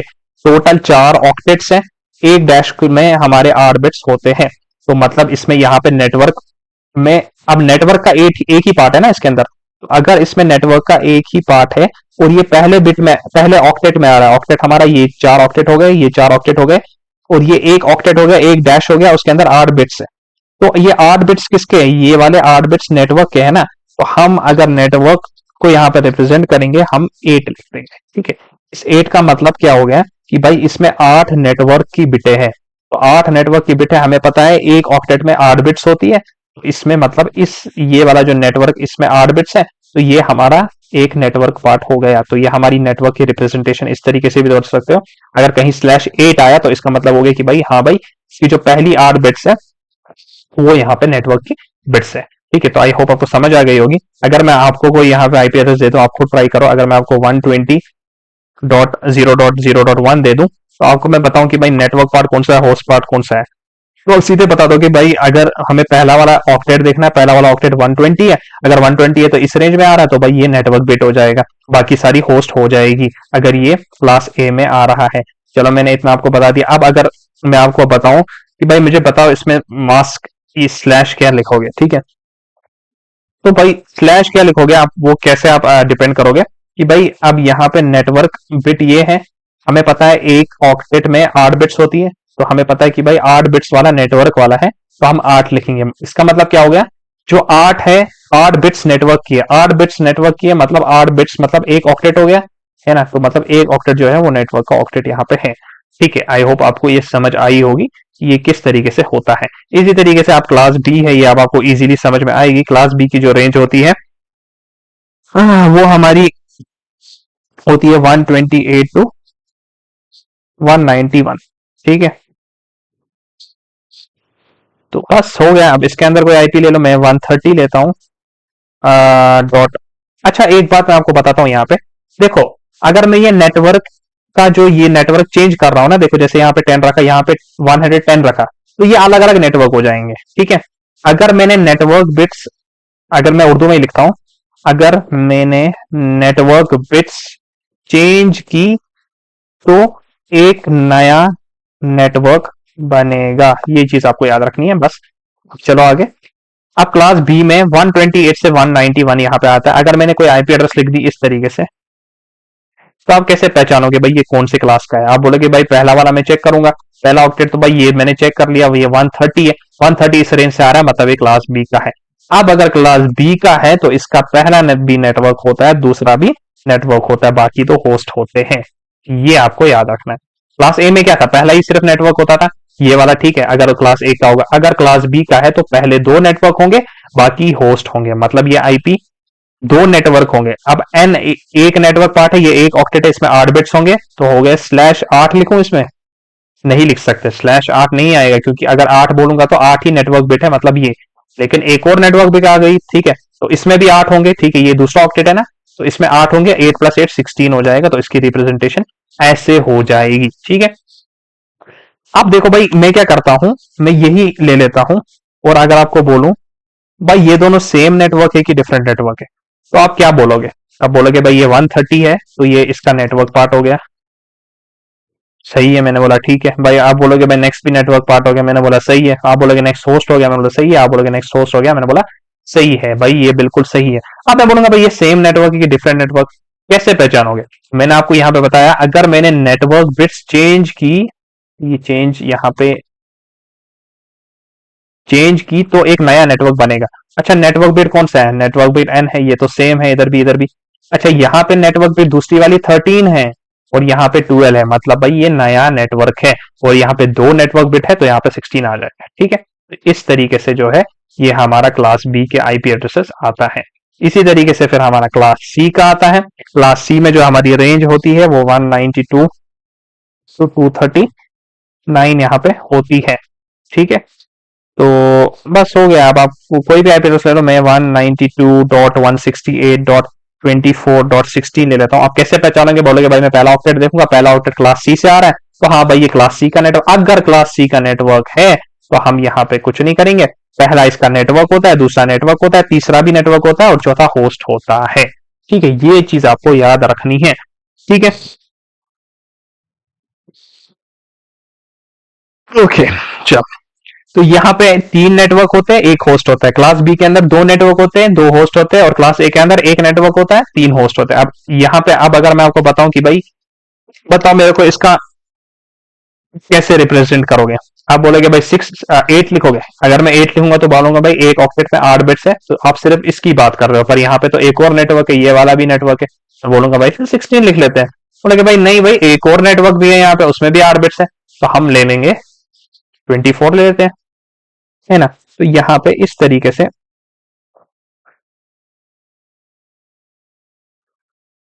से हम इसको रिप्रेजेंट करते हैं। क्लास डी और क्लास ई करने की जरूरत नहीं है। ठीक है, क्लास डी और क्लास ई हमें यहाँ पे यूज में नहीं होता है, जो आपके यूज में होता है वो हमने यहाँ पे आपको बता दिया। अब इसमें एक छोटा सा कॉन्सेप्ट आता है सब नेटिंग का। सब नेटिंग कैसे करनी है वो हमें नहीं देखना है, सब नेटिंग के बारे में थोड़ा सा आपको मैं बता देता हूँ। देखो करनी कैसे वो हमें नहीं देखना है, क्योंकि हमें वो हम नेटवर्किंग का तो वो नहीं पढ़ रहे हैं, सब नेटिंग कैसे करनी है, क्योंकि हमें ethical hacking point of view से हम इसको पढ़ रहे हैं। तो इसको मैं नीचे स्टार्ट करता हूँ ना भाई, यहाँ पे थोड़ी जम्बलिंग हो गई। ठीक है, अच्छा इसमें 0 to 255 ही आएगा हमेशा। ठीक है, यहाँ तक ही आएगा, इससे आगे नहीं आएगा। आप सोचोगे भाई 300 आ गया, भाई ये सब नहीं आएगा, 255 तक की जो इसकी रेंज होती है वो आती है। ठीक है, अब देखो यहाँ पे छोटा सा कॉन्सेप्ट यहाँ पे एक और है हमारे पास, क्या बोला था मैंने, हाँ, सब नेटिंग। ठीक है, तो a big network is divided into small। भाई मान लो भाई अब इतने सारे नेटवर्क तो हमने देख लिया, भाई ये नेटवर्क तो आ रहे हैं हमारे पास, मान लिया भाई हमने बिल्कुल सही माना कि भाई ये नेटवर्क्स तो हमारे पास आ रहे हैं। बट भाई इतने ही नेटवर्क से भाई, भाई लोग तो दुनिया में 4 बिलियन से ऊपर लोग हैं, ठीक है। तो भाई इतने ही नेटवर्क्स क्या आएंगे हमारे पास, तो हम और नेटवर्क को हमने छोटे छोटे पार्ट्स में डिवाइड किया, छोटे छोटे पार्ट्स में डिवाइड किया ताकि हर किसी को यहाँ पे नेटवर्क मिले। आप कैसे पहचानेंगे कोई सबनेट मास्क है? अगर मैं यहाँ पे 120.18.0.0 लिखूं, आप बोलोगे भाई मैं देखता हूं पहले इसका पहला ऑक्टेट, तो भाई ये पहला ऑक्टेट क्लास ए से आ रहा है, तो क्लास ए से आ रहा है भाई, इसका पहला नेटवर्क होगा, बाकी सारे होस्ट हो जाएंगे, ठीक है। मैंने बोला भाई सही है, बाकी सारे होस्ट हो जाएंगे। अब क्या किया भाई, अब मैंने आपको बोला भाई इसका यहाँ पे नेटवर्क बिट्स लिखो, आप बोलोगे भाई एक ही है तो मैं 8 लिख दूंगा। बट अगर कहीं 9 आ गए, देखो 8 के टेबल, अगर कोई भी 8 के टेबल में आ गया तो वो तो नेटवर्क हमें पता ही है, ठीक है। अगर 8 के टेबल से अलावा कुछ आ गया, अगर मैंने मान दिया भाई 6 मैंने लिख दिया, इसका मतलब यहाँ पे 6 ही नेटवर्क बिट है, पर एक में तो 8 आती है, 8 में से भी 6 ही उसमें नेटवर्क बिट है, मतलब एक नया नेटवर्क बन गया। तो अगर ये मास्क जो है, ये मतलब मैं जो यहाँ पे नेटवर्क पार्ट लिख रहा हूं, ये हैश के बाद अगर मैं लिखूं यहाँ पे, अगर 8, 16, 24, 32 ये सब तो आ रहा है, ये तो हमारा पता ही है क्योंकि भाई 8 बिट्स होती है, तो हमारा नॉर्मल नेटवर्क है। अगर इसके अलावा कोई और आ गया 7, 11, 14, तो वो उसका सबनेट होगा। सबनेट मतलब एक बड़े नेटवर्क को छोटे नेटवर्क में डिवाइड कर दिया है, ताकि अगर हम सिर्फ इतने ही नेटवर्क्स लेंगे तो भाई सबको पास तो रिसीव नहीं होगा ना। मान लो अगर हमारे पास इतने ही नेटवर्क्स है, ठीक है, तो यहाँ पे हमारे पास क्या एक प्रॉब्लम आ गई, ठीक है, कि भाई इतने सारे दुनिया में लोग हैं, तो भाई और हमें इसकी जो आईपी एड्रेस की मात्रा है वो बढ़ानी है। इस वजह से हमने सब नेटिंग यहाँ पे स्टार्ट कर दी। तो सब नेटिंग की हेल्प की मदद से जो सबको यहाँ पे जितने ज्यादा लोग हैं उतनी ज्यादा आईपी मिल गई, और इसी आईपी रिप्रेजेंटेशन को हम यहाँ पे IPv4 एड्रेस बोलते हैं, जो कि हमारा आईपी वर्जन 4 का एड्रेस होता है, ठीक है। तो ये आपको यहाँ पे समझ में आ गई कि ये IPv4 वर्जन का जो है यहाँ पे आईपी एड्रेस होता है, ठीक है। तो ये हमारा IPv4 होता है। इसमें अब हमारा एक और टाइप आता है, ठीक है। अच्छा मैंने आपको एक और बात यहाँ पे बताई थी, क्या बताई थी यहाँ पे देखो, इसमें आपको एक और चीज याद रखनी है, सबनेट मास्क। सबनेट मास्क एक आईपी एड्रेस की कैसे होती है। अगर मान लो मैं एक आईपी एड्रेस लिखूं 120.0.0.0, मैं बताऊं भाई इसकी सबनेट मास्क बताओ, आप बोलो ये भाई ये क्लास ए का है तो पहला नेटवर्क हो जाएगा, बाकी सारा होस्ट हो जाएगा। तो नेटवर्क वाला जो है ना, जो नेटवर्क वाला है, इसको अगर स्लैश यहाँ पे आ गया 8, तो आप लोगों को पता है कि भाई ये सबनेटेड है कि नहीं, सबनेटेड नहीं है ये, ठीक है, मतलब इसको डिवाइड नहीं किया, डिवाइड नहीं किया है, तो हम इसका मास्क यहाँ पे लिखेंगे। इसका जो मास्क आता है वो आएगा जो नेटवर्क बिट है, ठीक है। ये तो हमें सबनेटेड नहीं, अगर सबनेटेड नहीं है, ठीक है, तो यहाँ पे 120 है, तो आप इसका मास्क हम क्या लिखेंगे 255, जहां पे जो नेटवर्क बिट है, हमने बोला ना 0 to 255 जाता है, तो 255 यहाँ पे लिख देंगे, जो नेटवर्क पार्ट है बाकी को 0 कर देंगे, यानी जो नेटवर्क पार्ट है उसको। अच्छा भाई यहाँ पे ये क्लास ए है ना, तो बाकी सारे होस्ट हो जाएंगे, हाँ। तो नेटवर्क एक ही है, तो हमने एक ही यहाँ पे 255 यहाँ पे लिख दिया। आप मान लो मैं यहाँ पे क्या करता हूं, मान लो मैं यहाँ पे दूसरी क्लास सी की आईपी ले लेता हूँ, एक में ले लेता हूँ 192.168.11.0। अब बताता हूँ भाई, आप बोलोगे भाई ये जो आईपी एड्रेसेस है ये क्लास सी की है, तो इसमें जो भाई पहला वाला जो होगा इसमें नेटवर्क होगा, दूसरा भी नेटवर्क होगा, तीसरा भी नेटवर्क होगा, चौथा होस्ट होगा। मैं आपको बोलूंगा भाई इसकी सबनेट बता दो, तो सबसे पहले अगर ये आपको मैं मास्क बताऊंगा, सबनेट मास्क क्या होगी भाई। अगर मैं इसको यहाँ पे 3 नेटवर्क है, A3 सा 24 हो गया, मैं /24 करूंगा, तो ये सबनेटेड नहीं है ना। तो अब आपको मैं अगर इसकी मास्क बताऊं, ठीक है, मास्क क्या होगी, तो आप बताओगे भाई 3 नेटवर्क है, पहले नेटवर्क को हम 255 निकले, 255 तक जाएगा क्योंकि इसमें सारे नेटवर्क ही है, ठीक है। अगर इसमें कुछ चेंज हो गया सबनेट तो ये चेंज हो जाएगा, ठीक है, वो आपको नहीं देखना, वो करना होता है, बट वो नेटवर्किंग फील्ड में आता है, इतना आपको डिटेल में सब जाने की जरूरत नहीं है, आपको ऊपर ऊपर से इसमें इंफॉर्मेशन होनी चाहिए एथिकल हैकिंग के लिए, ठीक है। तो यहाँ पे 255 है, और दूसरा भी नेटवर्क है, हम दूसरा भी नेटवर्क है, तीसरा भी नेटवर्क है, तीसरा भी, ये सिर्फ उसके लिए है जो हमारा जो हमारा मास्क है ना यहाँ पे 8 के जो है मल्टीपल में आ रहा है, ठीक है। अगर इसके सबनेटेड वाला आ गया, ये वाले आ गए, ठीक है, तो नहीं होगा भाई, तो सबनेट चेंज हो जाएगा, ठीक है। तो यहाँ पे हम 0 डाल देंगे, तो इसका सबनेट मास्क ये हो जाएगा, इसका सबनेट मास्क हमारा ये हो जाएगा, ठीक है, आगे समझ। तो इस तरीके से सबनेट मास्क हमारा होता है, यानी जो जितने नेटवर्क बिट्स है उसको 255 कर दो, बाकी जो होस्ट है उसको 0 रख दो, तो ये हमारे सबनेट हो गया। सबनेट मास्क भी यहाँ पे बताते हैं। अच्छा मैंने आपको यहाँ पे एक चीज बताई थी, क्या बताई थी, स्टैटिक आईपी क्या होता है, मान लो हम किसी कंपनी वगैरह में काम कर रहे हैं तो हमें आईपी एड्रेसेस यहाँ पे रखना है, तो आईपी एड्रेसेस हम मैनुअली यहाँ पे पुट करते हैं। यहाँ पे कमांड आती है, आप अगर विंडोज आर यहाँ पे क्लिक करो, यहाँ पे कमांड डालो ncpa.cpl, ये कमांड डाल दो, ठीक है। मुझे ये कैप्स लॉक ओपन है और ओके कर दो। जैसे ही आप यहाँ पे आओगे, अब आपका ये बताएगा कि भाई आप किससे कनेक्टेड हो। मान लो देखो मैं वाईफाई से कनेक्टेड हूँ यहाँ पे, तो अगर मैं प्रॉपर्टीज पे आऊं, आप यहाँ पे देखो, ये देखो IPv4 एड्रेस है ये, ठीक है। मेरा IPv4 एड्रेस है और इंटरनेट प्रोटोकॉल वर्जन 4 है और टीसीपी यहाँ पे यूज कर रहा है। तो जैसे कि मैंने आपको बता दिया था इससे पहले भी कि भाई क्या हो रहा है, टीसीपी जो है यहाँ पे यूज हो रहा है, ठीक है। अब अगर मैं आपको यहाँ पे दिखा दूं, देखो भाई आईपी एड्रेसेस यहाँ पे आ गया, ठीक है। अब देखो आप भाई पहचान ही लोगे कि भाई ये 192 है, मतलब क्लास सी से है। तो यहाँ पे आप देख सकते हो इसका सबनेट मास्क क्या है, देखो 3 नेटवर्क है, तो 255 255 255 और यहाँ पे .0 यहाँ पे आ चुका है। तो इसी तरीके से मैंने आपको बता दिया था, ठीक है। यही तो है भाई, मैंने आपको बताया था कि भाई सबनेट मास्क वगैरह कैसे होता है, वो मैंने आपको यहाँ पे बता दिया था, ठीक है।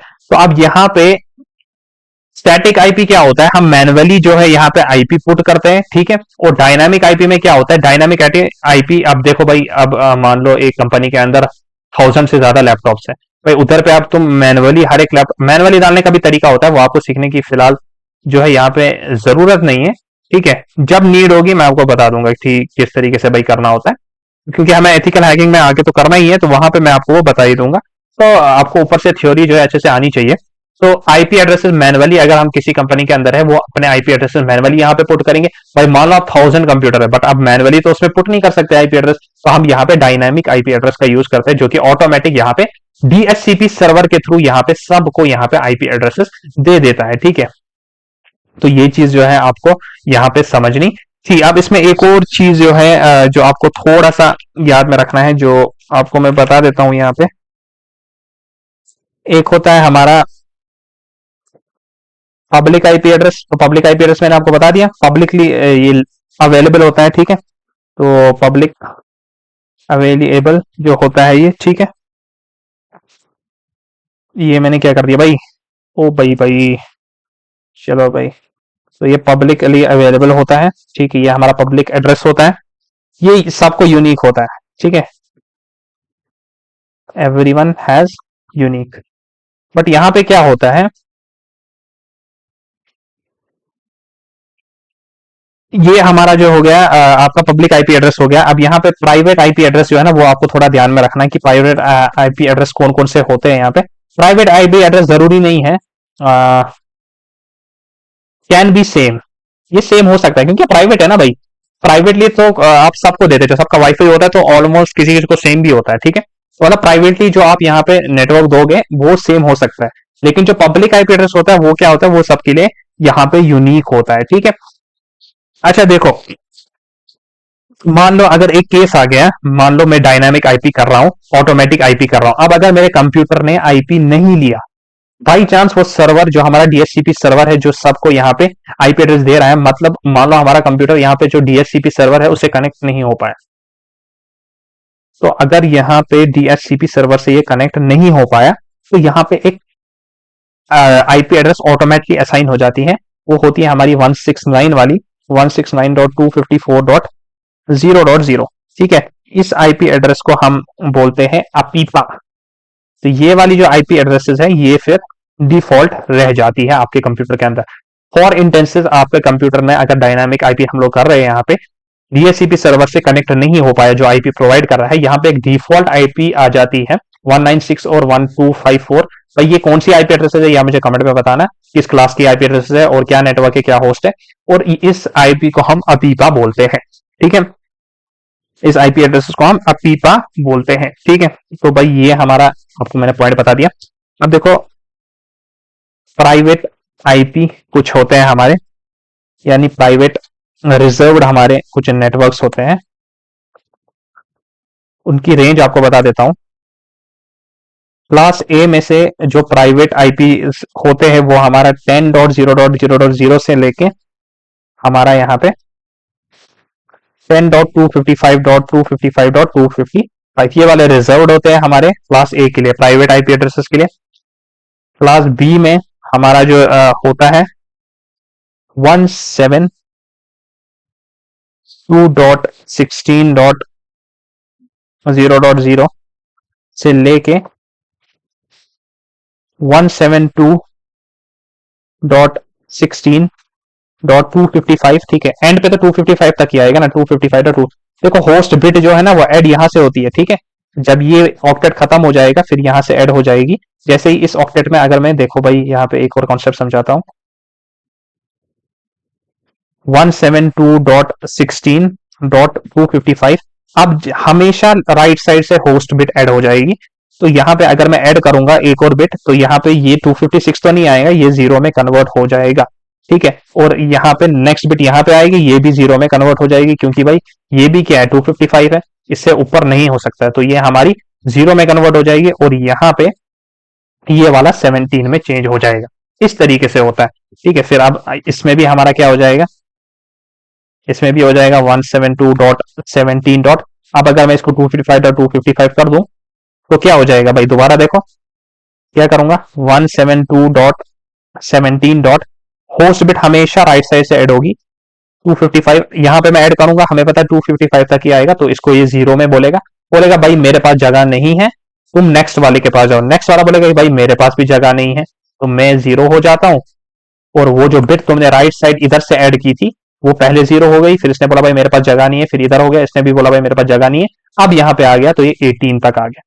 इस तरीके से जो आईपी एड्रेस है हमारी हमारी 16 से लेके 172.16.0.0, ये हमारे क्लास बी में प्राइवेट आईपी एड्रेस 172.31.0.0 तक जो आईपी एड्रेसेस आती है ये हमारी प्राइवेट रिजर्व्ड आईपी एड्रेस होती है क्लास बी के लिए। क्लास सी के लिए हमारी जो आईपी एड्रेस होती है, जो हम मेनली यहाँ पे यूज करते हैं हमारे वाईफाई वगैरह में, वो हमारा होता है यही, ठीक है। 192.168 वाले 0.0 से लेके 192.168.255.2। ये 255 इतना इजीली नहीं आता है, यहाँ पे पहले 1 आएगा, 1 से लेके 255 तक यहाँ पे आएगा, ठीक है। फिर यहाँ पे 1 2 255 यहाँ तक आ जाएगा, फिर उसके बाद दोबारा यहाँ से हो जाएगा। तो आप आ रही है समझ, तो ये बहुत लंबा प्रोसेस है। तो क्लास सी जो है हमारा, ये हम मेनली इसको यूज करते हैं यहाँ पे, ठीक है। जो मोस्टली यही यूज होता है ना हमारे वाईफाई वगैरह में, तो ये वाला जो है इसके अंदर यहाँ पे यूज होता है, ठीक है। तो अपीपा आईपी के बारे में भी मैंने आपको बता दिया कि अपीपा आईपी तब सेट होता है जब डीएचसीपी सर्वर के थ्रू यहाँ पे कनेक्ट नहीं हो जाता है, ठीक है। तो ये मैंने आपको बता दिया इस तरीके से ये सब हो जाता है। अच्छा ठीक, अब आपको मैं एक दिखा देता हूँ। अब आईपी एड्रेस आपको यहाँ पे देखना है, आईपी डिटेक्ट करना है। आईपी डिटेक्ट कैसे करोगे कि आपका पीसी का आईपी क्या है। अगर आप लोग लिनक्स के अंदर हो तो कमांड हमारी होती है ifconfig, ठीक है, ये कमांड होती है। बट अगर ये लिनक्स है, ठीक है, लिनक्स से ये ifconfig। और अगर आप लोग विंडोज के अंदर हो, कमांड हम लोग जो यहाँ पे डालते हैं वो डालते हैं आईपी कॉन्फिग वाले। तो ये कमांड हम यहाँ पे देखते हैं अपने आईपी एड्रेस के लिए। मैं आपको यहाँ पे दिखा देता हूँ। विंडोज आर मैंने क्लिक किया तो इसको ओपन कर लिया, cmd कमांड प्रॉम्प्ट को हम ओपन करते हैं भाई। अच्छा ये यहाँ पे है, तो कमांड प्रॉम्प्ट को ओपन करते हैं, cmd इसको ओपन करते हैं। तो कमांड है आईपी कॉन्फिग, ठीक है, डाल दिया मैंने। अच्छा कैप्स लॉक है, इसको बंद कर लेते हैं। आईपी स्पेस नहीं डालनी है, कॉन्फिग, ठीक है। तो आप देखो यहाँ पे आईपी एड्रेस आ चुका है। देखो IPv4 एड्रेस है 192.168. ये आ गया। आपको पता है क्लास सी की आईपी है, और ये आईपी का जो सबनेट मास्क है वो यहाँ पे आपको दिखा रहा है। मेरा वायरलेस है तो वायरलेस है, अगर इथरनेट होगा तो इथरनेट हो जाएगा, ठीक है। तो यहाँ पे 192.168. ये है, और यहाँ पे सबनेट मास्क जो है वो हमारी 255.255.255.0 हमारी सबनेट मास्क यहाँ पे है, ठीक है। तो ये हमारी आईपी एड्रेस देखने का जो है तरीका होता है। आईपी एड्रेसेस के अंदर कितने सबनेट है वो भी आप लोग देख सकते हो। सबनेटिंग अभी मैंने बताई ना, तो उसके लिए जो कमांड होता है वो ARP-A होता है, ठीक है। विंडोज आर में आता हूँ, ARP-A कमांड डाल देता हूँ, और देखो भाई, ये देखो भाई, ये आपके जितने भी सबनेट वाले आ जाएंगे यहाँ पे। ये देखो 29.1 212, ठीक है। तो ये आपके सबनेट है, ठीक है। तो डायनामिकली यहाँ पे है, डायनामिक यहाँ पे सेट किया, स्टैटिक स्टैटिक स्टैटिक। तो इंटरफेस है, तो ये आपकी क्या है, ये आपके यहाँ पे सबनेट है। सबनेटिंग आईपी एड्रेसेस की रेंज यहाँ पे बताई गई है कि किधर तक आपके सबनेट आईपी एड्रेसेस जो है यहाँ पे उनकी रेंज क्या होगी, ठीक है। सबनेट आईपी की सबनेटिंग मतलब से होता है ना, एक बड़े से नेटवर्क को छोटे नेटवर्क में आपने उसको डिवाइड कर दिया, ठीक है। अब यहाँ पे थोड़ा सा एक और कॉन्सेप्ट आता है हमारा, IPv6 एड्रेस, जो कि हमारा लास्ट टॉपिक है। तो IPv6 एड्रेस में आपको याद रखना है, ये 128 बिट्स का होता है। जैसे आईपी एड्रेस 32 बिट्स का होता है, ये 128 बिट्स का होता है। IPv6 मतलब होता है, ये अभी यूज नहीं करते। क्यों? क्योंकि भाई हमारा जो सबनेटिंग से प्रॉब्लम सॉल्व हो गया था, ठीक है। सबनेटिंग से हमें उतने नेटवर्क्स मिल गए थे जितने हमें फुल वर्ल्ड को चाहिए थे। पर कुछ लोग हमारे ये भी यूज करते हैं, ये क्योंकि नया वर्जन 6 आया कि बोला भाई अगर और इन फ्यूचर नए डिवाइसेस आ गए तो उनको आईपी एड्रेस देने के लिए हम उनको IPv6 एड्रेस यहाँ पे देंगे, ठीक है। ये हमारे हेक्सा डेसिमल डिजिट होते हैं, ठीक है। तो हेक्साडेसिमल डिजिट होता है। हेक्साडेसिमल डिजिट क्या होते हैं यहाँ पे, 0, ठीक है, 1 2 3 4 5 6 7 8 9, और 10 को जो हम यहाँ पे ए लिखते हैं, 11 को हम यहाँ पे बी लिखते हैं, इसी तरीके से 12 को सी लिखते हैं। तो इसी तरीके से जो है ये हमारा हेक्साडेसिमल फॉर्मेट होता है। जैसे वहां पे बाइनरी फॉर्मेट था जो 0 और 1 था, तो जो हम यहाँ पे यूज करते आ रहे थे ना आईपी एड्रेस के लिए, आईपी एड्रेसेस के लिए हम यहाँ पे बाइनरी फॉर्मेट यूज कर रहे थे।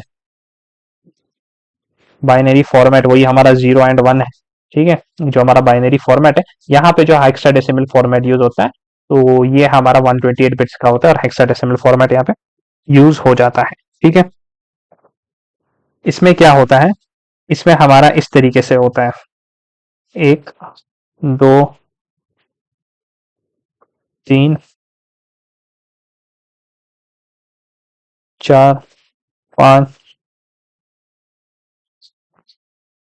6 7 8। इसमें हमारे 8 सेगमेंट्स होते हैं, उसमें हमारे बिट्स होते हैं। तो इसमें क्या होता है, इसमें हमारे 8 सेगमेंट होते हैं, जहां हमारा where y is called segment. यहाँ पे हमारे y को हम क्या बोलते हैं, y हमारा सेगमेंट होता है।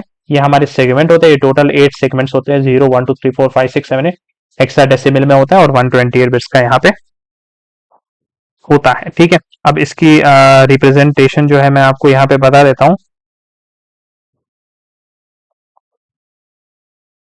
विंडोज आर पे आते हैं, IP कॉन्फ़िग आ जाते हैं, और ये देखो 3 4 5 6 7 8, ये देखो ये वाई आ गए सर आप लोगों के। ये जो 8 मैंने आपको यहाँ पे बताए, ये देखो ये 8 सेगमेंट्स होते हैं इसमें, वाई वाले, ये सारे 8 सेगमेंट्स होते हैं, और यही 8 सेगमेंट यहाँ पे है। देखो 1 2 3 4 5 6 7 8, तो ये हमारा IPv6 एड्रेस हो गया।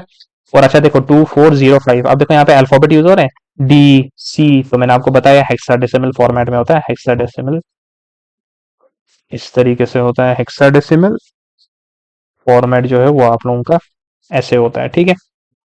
इसमें 10 आपका A होता है, 11 B होता है, 12 C होता है, 13 हमारा D होता है, 14 हमारा E होता है, ठीक है, C D E, ठीक है। तो यही आपका यहाँ पे इसी तरीके से लिखा हुआ है, देखो ये देखो।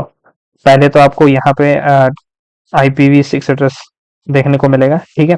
ये आपके 8 सेगमेंट्स में है वाई वाले में, और ये जो आपको C यहाँ पे B दिख रहा है, तो ये आप लोगों का हेक्साडेसिमल फॉर्मेट में जो है यहाँ पे होता है, ठीक है। तो ये आप लोगों का जो है IPv6 एड्रेस होता है। IPv4 एड्रेस के बारे में भी मैंने आपको बता दिया, प्राइवेट भी बता दिया, पब्लिक भी बता दिया, और यहाँ पे मैंने आपको जो है DHCP सर्वर भी बता दिया, अपीपा IP एड्रेस भी यहाँ पे आपको मैंने बता दिया। अच्छा, हर एक कंप्यूटर की जो है अपनी IP होती है, कंप्यूटर की अपनी IP होती है, हर कंप्यूटर की, हर कंप्यूटर की उस IP को जो है हम, हर कंप्यूटर की उस IP को हम बोलते हैं, IP को हम बोलते हैं लूप बैक IP। ये हर किसी डिवाइस में होती है। इसका जो IP एड्रेस होता है वो होता है 127.0.0.0। तो ये वाली जो IP होती है इसको हम लूप बैक IP बोलते हैं। इसको बोलते हैं सेल्फ टॉक। कंप्यूटर खुद के साथ ही बात करता है कि भाई वो एक्टिव है कि नहीं है। तो ये जो लूप बैक ID होती है ना, ये IP जो होती है, ये IP जो होती है हर कंप्यूटर के पास होती है। कंप्यूटर के अपनी IP होती है हर कंप्यूटर की। तो ये कंप्यूटर कि अपनी आईपी, हर एक कंप्यूटर की जो है ये अपनी आईपी होती है, मतलब ये ऐसे नहीं है, हर कंप्यूटर के पास ये आईपी होती ही है। इस आईपी को हम बोलते हैं लूपबैक आईपी। ये हमारी 127.0.0.0, ये भी मैं आपको बता देता हूँ। आपको मैं आप यहाँ पे 2-3 क्वेश्चन देता हूँ, इसका आंसर आप कमेंट सेक्शन में दे दो। मैं आपको एक आईपी देता हूँ 122.0.0.0, आपको बताना है ये कौन सी क्लास का है, नेटवर्क कौन सा है, होस्ट कौन सा है, इसमें नेटवर्क कौन सा है, होस्ट कौन सा है, और स्लैश इसका क्या आएगा, और सबनेट क्या आएगा। ठीक है, ये बताना है आपको। मैं एक और आईपी देता हूँ 192.668.20.20, इसमें भी यही बताना है। दूसरी आईपी दे देता हूँ आप लोगों को 111.0.0.0, इसमें भी आपको बताना है। दूसरी आईपी दे देता हूँ 20.0.0.10, ये भी आपको बता देना है। ठीक है, अपीपा आईडी आपको नीचे लिखनी है कमेंट सेशन में, और ये आपको याद भी करनी है। तो अपीपा आईडी, लूपबैक आईडी, ये जो ऊपर क्वेश्चन दिए इसका सबनेट भी बताना है आप लोगों को, होस्ट भी बताना है, सब कुछ बताना है यहाँ पे। ठीक है, ठीक है, आपको बताना है host from where host is added, ये आपको बताना है। ठीक है, तो ये बताना है। एक दो क्वेश्चन और दे देता हूँ, 132.16.70.0, और सबनेट मास्क भी बताना है इसका। तो ये क्वेश्चन आप कर लो और कमेंट सेशन में इसका रिप्लाई दे दो। तो आज की इस वीडियो में बस इतना ही, और इतना ही आप लोगों को नेटवर्किंग के अंदर जो है एथिकल हैकिंग के पॉइंट ऑफ व्यू से इतना ही आप लोगों को पढ़ना है। बाकी नेटवर्किंग में तो बहुत है, इसमें और है, आईना वगैरह है, वो सब वो हमें अभी नहीं देखना है। तो जितना आपको नेटवर्किंग मतलब रिक्वायर्ड है उतना तो मैंने आपको बता ही दिया, तो आप लोगों को इतना ही करना है। बाकी अगर कुछ नया, अच्छा इसमें राउटर भी बच जाता है हमारा, राउटर में उतना पढ़ना नहीं है, इसमें एक राउटिंग टेबल होती है, तो वो मैं आपको ARP के वक्त पढ़ा दूंगा। ठीक है, तो चलो भाई आज की वीडियो में बस इतना ही, अब मिलते हैं नेक्स्ट वीडियो में, तब तक के लिए गुड बाय।